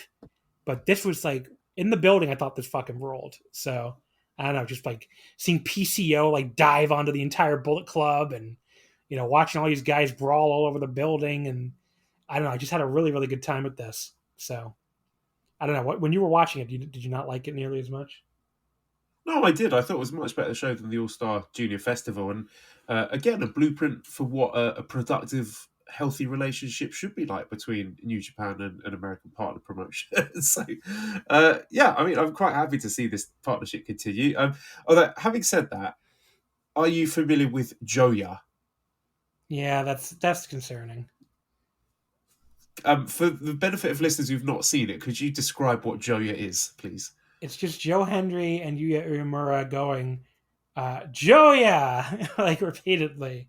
Especially Yuya, I think, is the one who says it. And like this Impact like interview woman looks really excited for some reason. It's very very weird segment. But... Did you see the little dance routine thing that they did? Oh, I didn't see the dance. What's the dance? Oh, okay. Well, I'll have to share this with you. Right. I'm going to tweet it out. So if anyone's not seen it, I'm just going to retweet or repost, as it is called now, and I will send it to you I'll send it on Slack because that's probably going to be the easiest way, because it's something that I think has to be seen to be really appreciated. And yeah, I watch this and there's me thinking Yuya is like nailed on future ace with New Japan, which I still believe, by the way. But I did come away from watching this scratching my head thinking, what is going on here? So can you see the tweet in question? Yes. Let's see. You DM'd it to me. Okay. Oh, okay. I see Joya. They have a little video now. Oh God. They're like they have matching tights apparently. I guess Yuya's not coming back anytime soon. Oh my God. What the fuck? They are dancing their little hearts out here. I'm getting sort of flashbacks to is it Susumu Yokosuka doing the natural vibes dance? Yes, that's kind of what his Yuya heart is looks not like. in it at all. Yuya's plastering on a big smile, but he looks pretty dead inside, I have to say. But Yo-ya. Or Joya, whatever. Joya. Yeah, they've got a little dance routine going. They've got matching tights. I don't know, kind of almost reminiscent of the Chuck and Billy tag team from early 2000s WWF, if anyone remembers that. But oh boy, yeah, can we get Yuya back, please? Oh man. I mean, having said that, there is apparently they're bringing back the Feast or Fired gimmick match, so maybe that could be Yuya's escape plan. I've heard they have like a bunch of guys whose contracts are up though, so it could be anybody. Oh fuck! Oh dear. I could be wrong, but I read that somewhere. So Derek says, I bought Impact and Super J against my own better judgment. What does it take for New Japan to run a New Japan style show in America with at least one memorable main event? Seems like they were doing that when they started with the USG1. Do you think they are slacking somewhat with the main events in particular that they're running for their US shows? Yeah, I mean, they're not running big shows here. I mean, that's for sure. I mean, if you it's interesting going to Forbidden Door both years. I mean, the Forbidden Door shows have become the big New Japan and America shows each year. The way, like, you know, what was the name of the 2018 one with the Bucks against Kenny and Ibushi? Strong Style Evolved. Yeah, because like I went to that show too, over in Long Beach, and like, you know, you could tell that was like the big New Japan show in the U.S. of the year. 2019, it was obviously the G1 show in Dallas. Now it's like Forbidden Door because they run much bigger matches for Forbidden Door with New Japan talents than they run on any New Japan shows in America.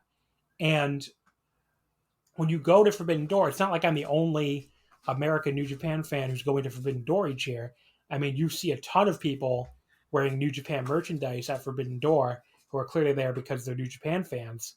So, you know, it's just become the show to go to for American New Japan fans in a way. Like, they don't run anything that big, you know, as big as like Kenny Ospreay or Danielson Okada at any of these US New Japan shows. So I thought you said Danhausen Okada for a second. I was going to say, I don't remember that.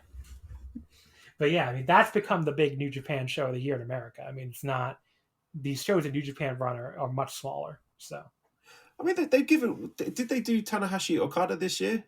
Am I remembering that correctly? Oh, you're right. Yeah, Strong Style at the San Jose one.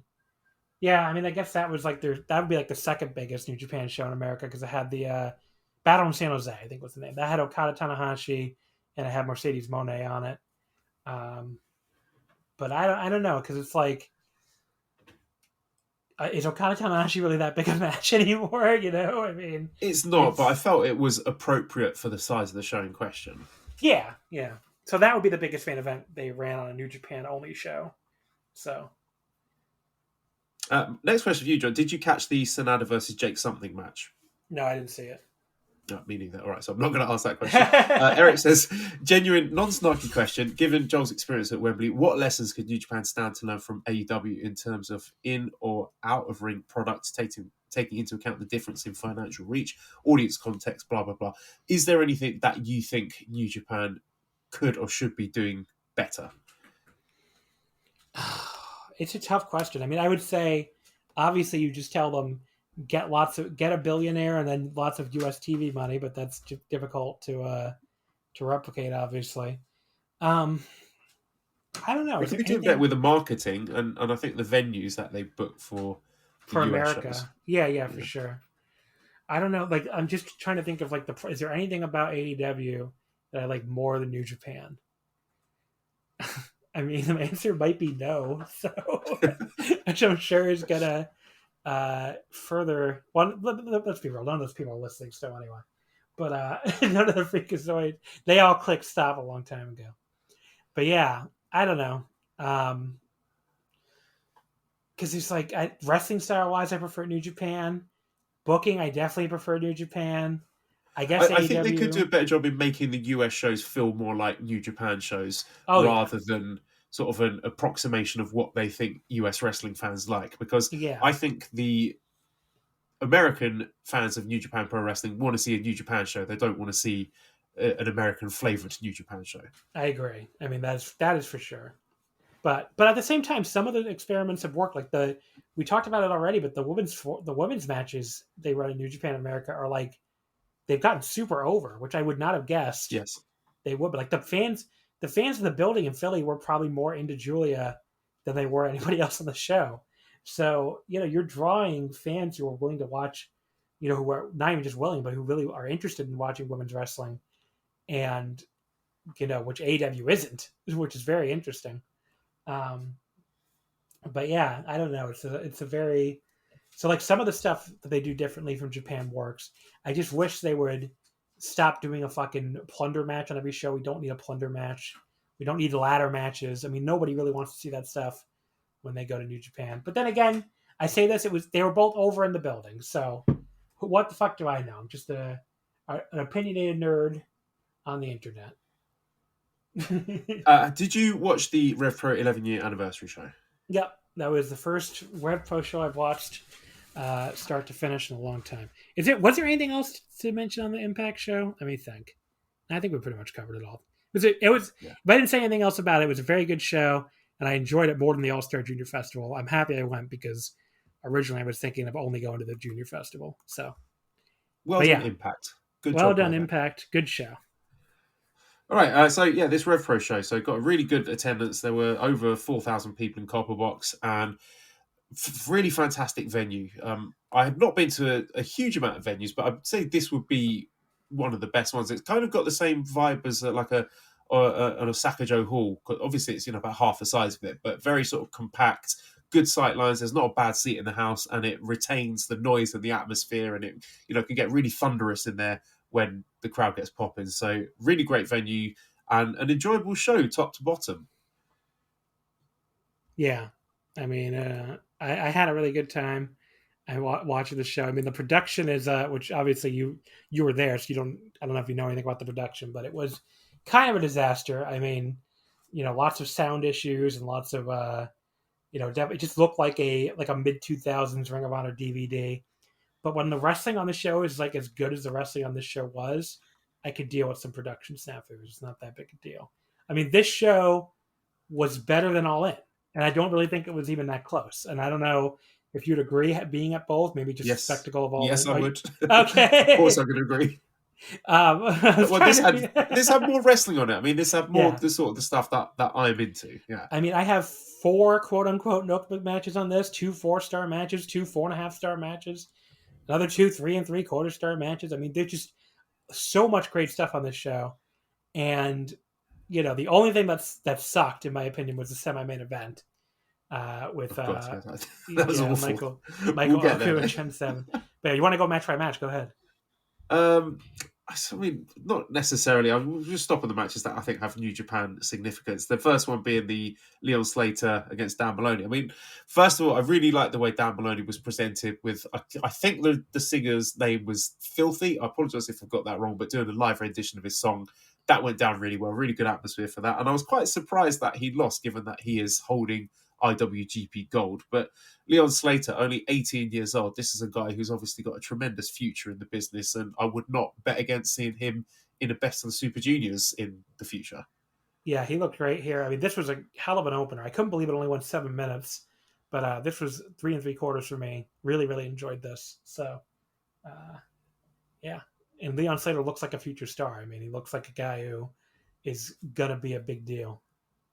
Yeah, like the charisma and the confidence of a guy 18 years old, just staggering. I had to do a double take when I saw how young he was. So, yeah, expecting big things from him in the future. The RevPro Undisputed British Cruiserweight title 6-way scramble match is of relevance given that Callum Newman was involved, and he is the new recruit to the United Empire, so we'll be seeing him on the upcoming tour in Japan. So he didn't really stand out that much here. I mean, obviously it's a 6-way scramble match. There's only so much you can do in that. I was actually came away from this more impressed with Robbie X, who really seemed to really get the crowd going, had a good connection with them there. But Callum Newman, he looked good there. I really like Jordan Breaks too. I mean, he has that very he's going with sort of like the Jim Breaks gimmick, like the kind of Zack Sabre Jr. British style technical wrestling thing. Now he's named after a guy who committed a murder, which is not great, but I don't know how he's allowed to get away with that one. But yeah, the match itself was great. Like you said, I thought Robbie X was a standout. Jordan Breaks was a standout. The champion was just kind of this guy who I guess stole the belt and just kind of did the sneaky pin everybody expected. But that wild board dude, even though he's a wee little fella, he was like kind of entertaining as like the little mini rhino as well. So this was awesome. I thought this was an awesome spot fest. I went 4 stars on this one, so really enjoyed it. We had a singles match with JJ Gale defeating Kosei Fujita. So I don't think the match was anything special. I mean, I don't think JJ Gale was particularly memorable, but I continue to be impressed every time I see Kosei Fujita. And I hope his excursion isn't that long, because I've been saying it for months that he's the guy you could just immediately plug straight back into the main roster and he would not look out of place at all. Yeah, I mean, he would be great for the junior division, right? I expect that's where he's going, at least at first. But 3 1/4 star match here, pretty good. And Fujita could walk in and challenge Hiromu tomorrow, and it'd be great. So then we have the tag team match with ELP and Shibata defeating War Dogs, David Finlay and Gabe Kidd. This was special. I mean, getting to see Shibata wrestle live for me was an incredible moment, and the crowd just absolutely unglued. Like, they appreciated how incredible it is to see a guy who many of us thought would never wrestle again, and I hope we get to see more of it. I mean, it almost seemed that we could be heading towards a Shibata-Gabe Kidd singles match, which would be unbelievable. I think they've got great chemistry, obviously, with Shibata having trained Gabe Kidd in the LA Dojo. There's a lot of history there, and I love Gabe Kidd. He's one of my favourite wrestlers right now. Yeah, he owns the arena. Every time he steps out from behind the curtain, he's got everything. He's got the crowd in the palm of his hand. He's so fucking good. I mean, Kidd is one of these wrestlers where like he's one of these young wrestlers where I'm not that worried about the roster, honestly. Where if they lose some people, he's a guy who could step up tomorrow and be into a bigger role, and I think be great because he has the in ring, he has the charisma. I mean, he really is the total package. So ELP and Shibata, they win this in 12-20. I went 3 3/4 on this one as well. I thought this was just seeing how, like you said, the reverence they had for Shibata was so fucking cool. I've been in some American buildings in Shibata's return where like they like him, but you could tell like most of the crowd was not New Japan viewers or anything. Like a Ring of Honor at Death Before Dishonor when I was there in Trenton, you could just tell that like people were like, we're supposed to like you, but they didn't have that connection with him. Whereas you could tell in this building, all the New Japan guys were super over and they loved Shibata. And I'm sure part of that too is because he once held the RevPro British title anyway. But I mean, it was like they just really had a great connection with him, and you could tell it was really special for them to see Shibata wrestle back in London again. So that was just really cool. Do you think he'll be at Royal Quest 3? I hope so. I hope New Japan lets him wrestle. But who the fuck knows at this point, the way things have gone. So, all right, next was a singles match with Zack Sabre Jr. defeating Ricky Knight Jr. I don't get it with Ricky Knight Jr. I can see, obviously, there's the family connection with the Knight family. Obviously, that's a fairly big deal in British wrestling. But Soraya's family, I should mention. Yes, yeah. The match was okay. I mean, there was nothing wrong with it, but I don't see awesome. Ricky Knight. Yeah? You like RKJ? Yeah. I went 4 stars on this. I mean, this might be the first time I've ever seen RKJ wrestle, but maybe it's just I'm such a big Zach mark that I got into it, but I thought this was awesome. Do you think RKJ is a guy who has any appeal beyond RevPro? No. Is this a guy you think no? No, I mean it was Zach in there with an opponent who could hang, but I didn't come away thinking like, oh, Ricky Knight Jr. is the future of this business or anything. But it was another awesome Zach match, but Zach can have an awesome match with lots of people. So I don't have anything to say about the tag title match unless you do. I went 3 stars on it. It was fine. Didn't really think much of it. Probably my favourite match of the whole weekend. Oh, mine too. Tomohiro Ishii. Probably. This was like Definitely. This match was awesome. Tomohiro Ishii defeating Luke Jacobs, the Mank Walter, in 17 minutes 58. This was so good. I've never seen Jacobs before. Actually, no, I did. I saw him at the not live, but I watched him. He wrestled at the Royal Quest 2, didn't he? And yeah, I mean, the Walter comparisons are apt. This is a guy who could do that hard-hitting style, and I would really like to see more of him. I think that's, if New Japan are looking at guys to kick the tires on and maybe give a chance on a future show, I think Luke Jacobs is definitely one, because he just totally fits that sort of bruiser style. And there was just a little moment in the match that I love where Ishii's repeatedly no-selling Luke's attacks, and then he just, in the most mank way possible, it's like, oh, for fuck's sake, and just pop the crowd. That was the best moment of the match. But yeah, this was terrific. I loved it. I like this. This was like, give this man a contract tomorrow. Like this was incredible. I went 4.5 stars on this. Like this was like, it was like Ishii wrestling a British Ishii. I mean, like these two like little stout dudes just like larrying the shit out of each other and beating the piss out of each other. Look. If you love MJF and Adam Cole, and to be fair, Michael Oku and Trent Seven on this show too, if you love that melodrama bullshit, good for you. I love Ishii and Luke Jacobs beating the shit out of each other. That's what I want out of my pro wrestling. This was awesome. Yeah, I think I should go and watch that again just to wash the taste of MJF versus Adam Cole away. This was fucking great. Like Luke Jacobs needs to be in New Japan tomorrow. I mean, this was awesome. Totally agree. I think he's got to be on Royal Quest 3. They've got to find a spot for him there somewhere, because I think they'd be really dropping the ball if they don't. Royal Quest 3. Find a spot for this guy at the G1 next year. What are we doing? Yeah, let's do it. Fuck yeah. Then we had the women's title 3-0 match, which was a decent match, but completely ruined by the crowd, who were just chanting hardcore country. Hardcore country. I thought it was really disrespectful. It was. I mean, what are you going to do, I guess? But I mean, I went 2.5 on it, but it was like really hard to even pay attention with the crowd being that annoying. So, and then the RevPro Undisputed British Heavyweight title match with Michael Oku defeating Trent Seven in 90 minutes 59 seconds, which was an absolute mess. It was horrible. Actually, the one thing I did enjoy was, up to a point, Levi Muir, who was tremendously entertaining ringside, just shouting through the whole thing of the match, look at the size difference, he ain't got a chance, he's broken, bro. That was really fun. But when they started getting involved in the match, then it just, whole thing. The other one too, the Amira was kind of funny. Just, like she would always like get up in people's faces, which is like just, I don't know. She was kind of entertaining as the outside the ring, second for Michael Oku. I thought at one point she was going to. Oh, sorry. Go ahead.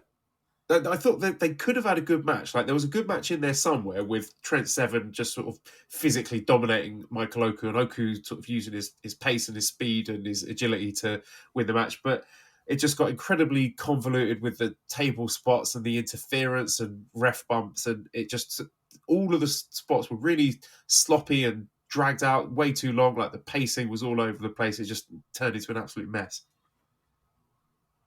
Sorry, I accidentally brought up audio there. I don't know if it came through. So what did you say at the end? I just said that the match was a complete mess because all the interference spots took ages to set up and just ruined the pacing of the match. Yeah, I mean, like, it was very WWE. Like, it felt like I was watching an NXT match, which I guess made sense since it was Trent Seven, Who sat under the Shawn Michaels learning tree. Yeah, so it was just very melodrama wrestling and just not my thing at all. I gave it like 1.5 stars. It was pretty horrible. Amira might have been the best part of the match.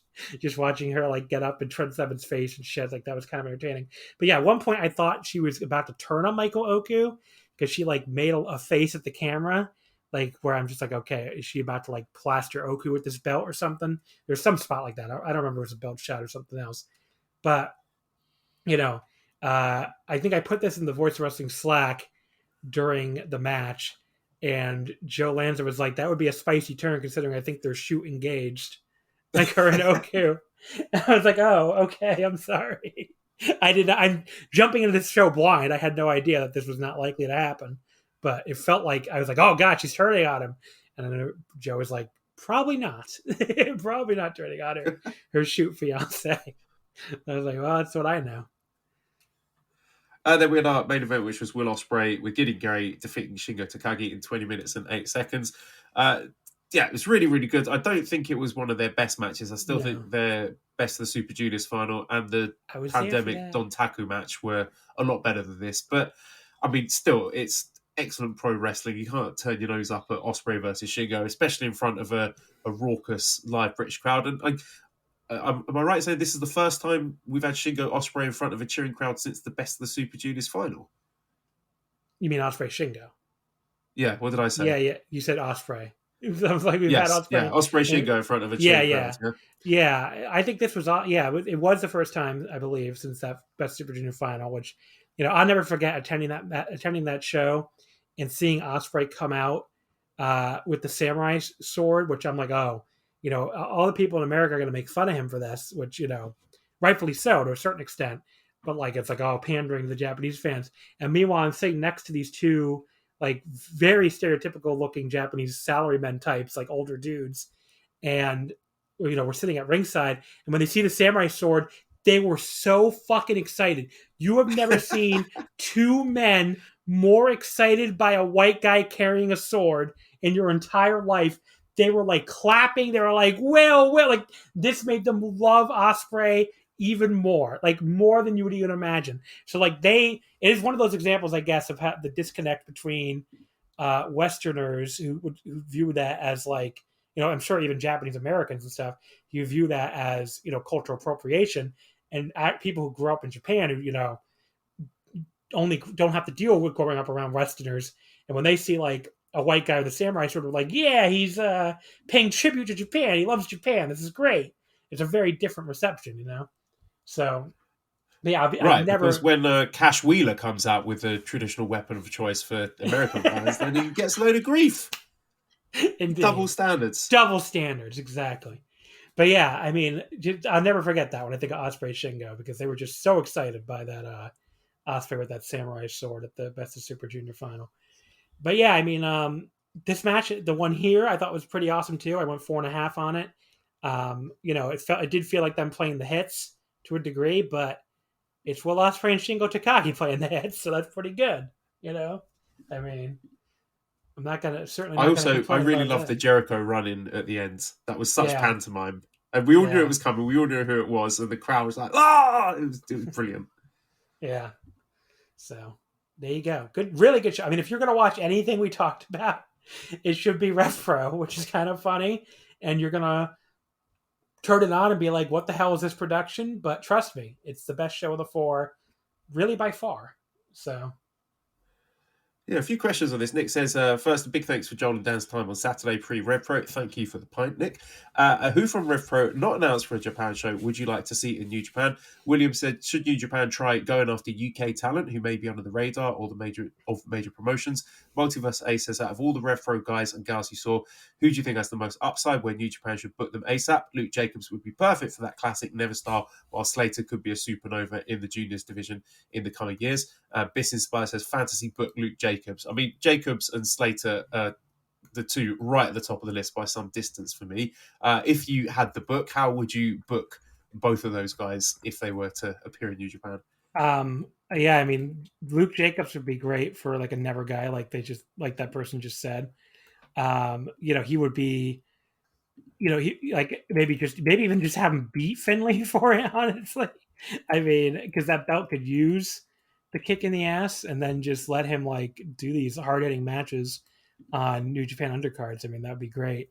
And then the other guy you wanted me to book was Leon, right?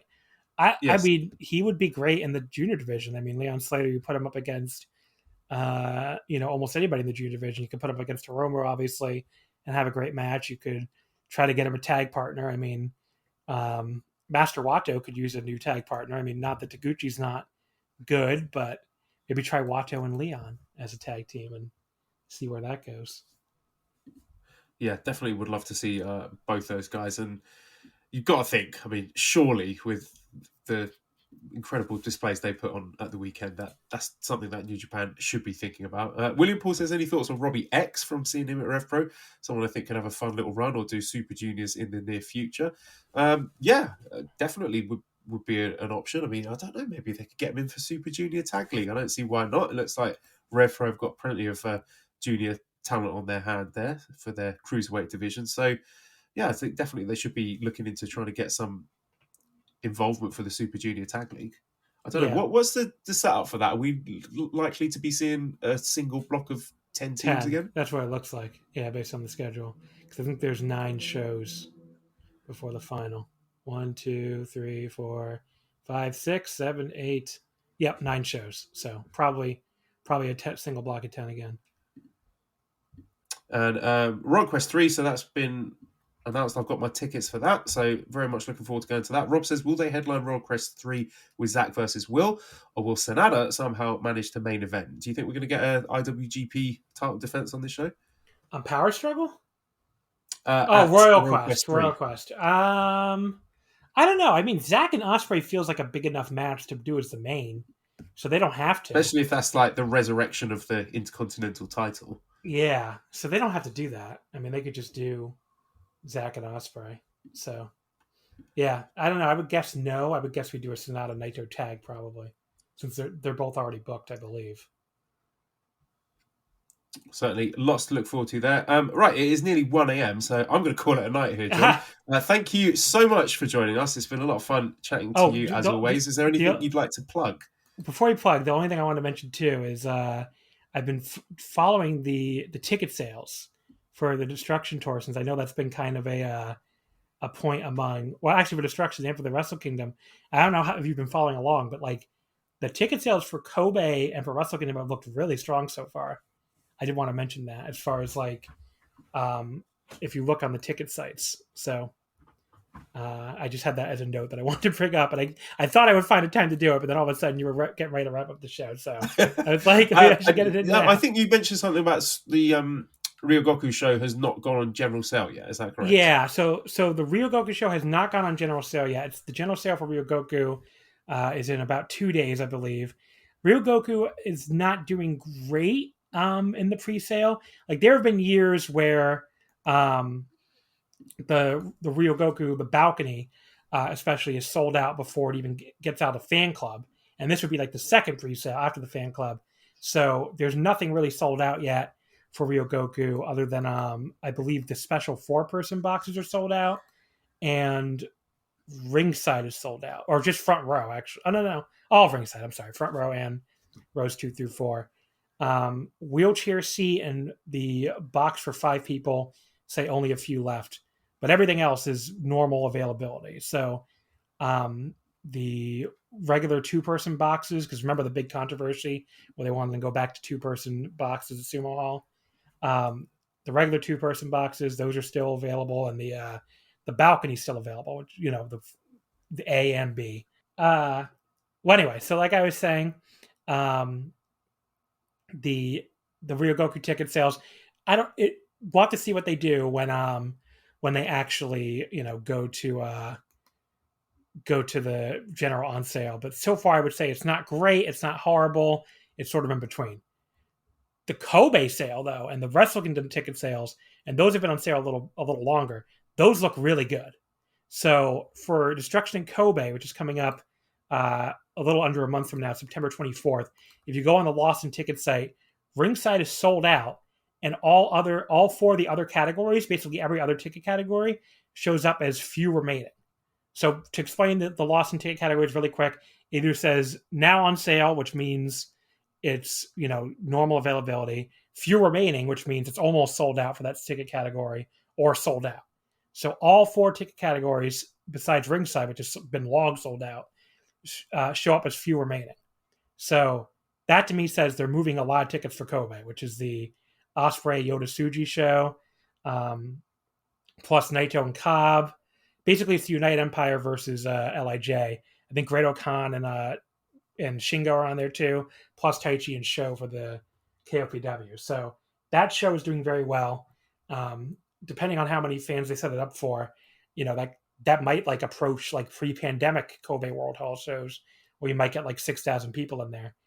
And Wrestle Kingdom is doing really well so far. So if you look on the New Japan site, they're officially sold out, like not even available on any of the various ticket sites because there's multiple ones, but they're officially sold out for Wrestle Kingdom of everything ringside. So all 4 royal seat categories, including the ones that are 200,000 yen for front row, which is like, $1,300 or something.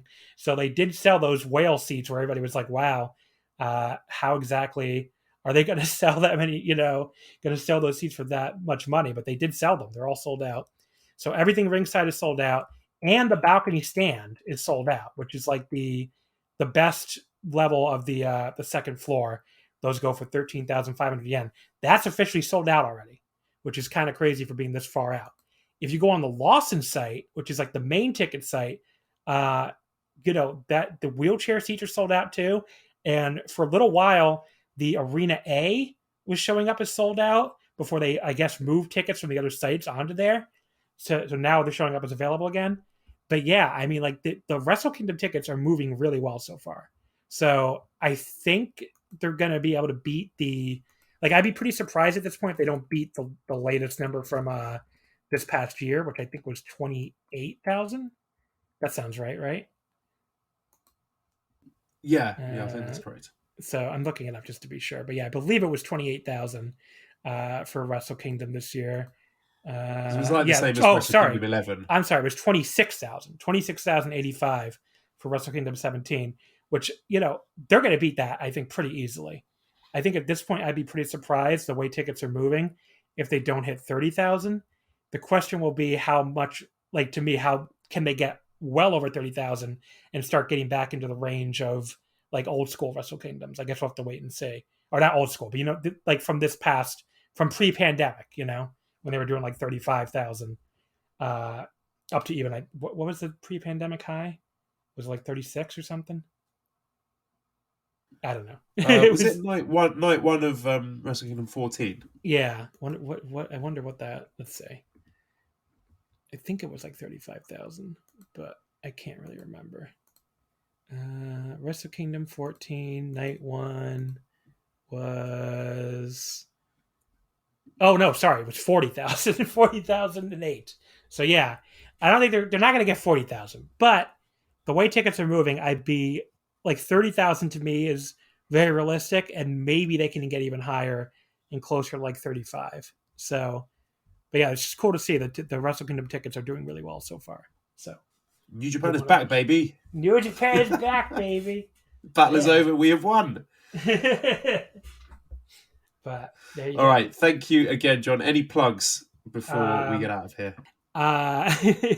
You can find me on Blue Sky at just1NB on there, ENBY.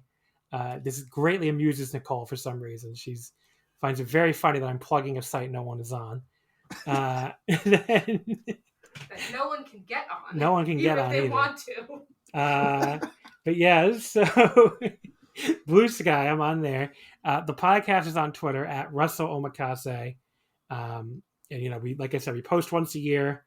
I'll probably do another one after the Tokyo Dome live from Japan, which I'm very sad you're not going to, by the way, Joel. Or John, you could do one when Naito wins Booker of the Year.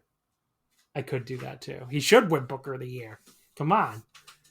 Definitely should not be Tony Khan, that is for sure. All right. Awesome stuff. Thank you again, John. So plugs from me, redcircle.com/shows/. /J-Cast if you want to give some money our way for all the great content we give you every week, or nearly every week. You can do that. Discord link you can get by sending me a direct message on Twitter at Cobra Kawaii and ProWrestlingTees.com/SuperJcast for our great t-shirts. Big thanks to editor Dan, who's on Twitter at LousyHero219. Subscribe to the Voices of Wrestling Podcast Network for other great shows. Give us a 5-snake review on iTunes. Follow us on Twitter at the SuperJcast. Thank you everybody for listening, and goodbye.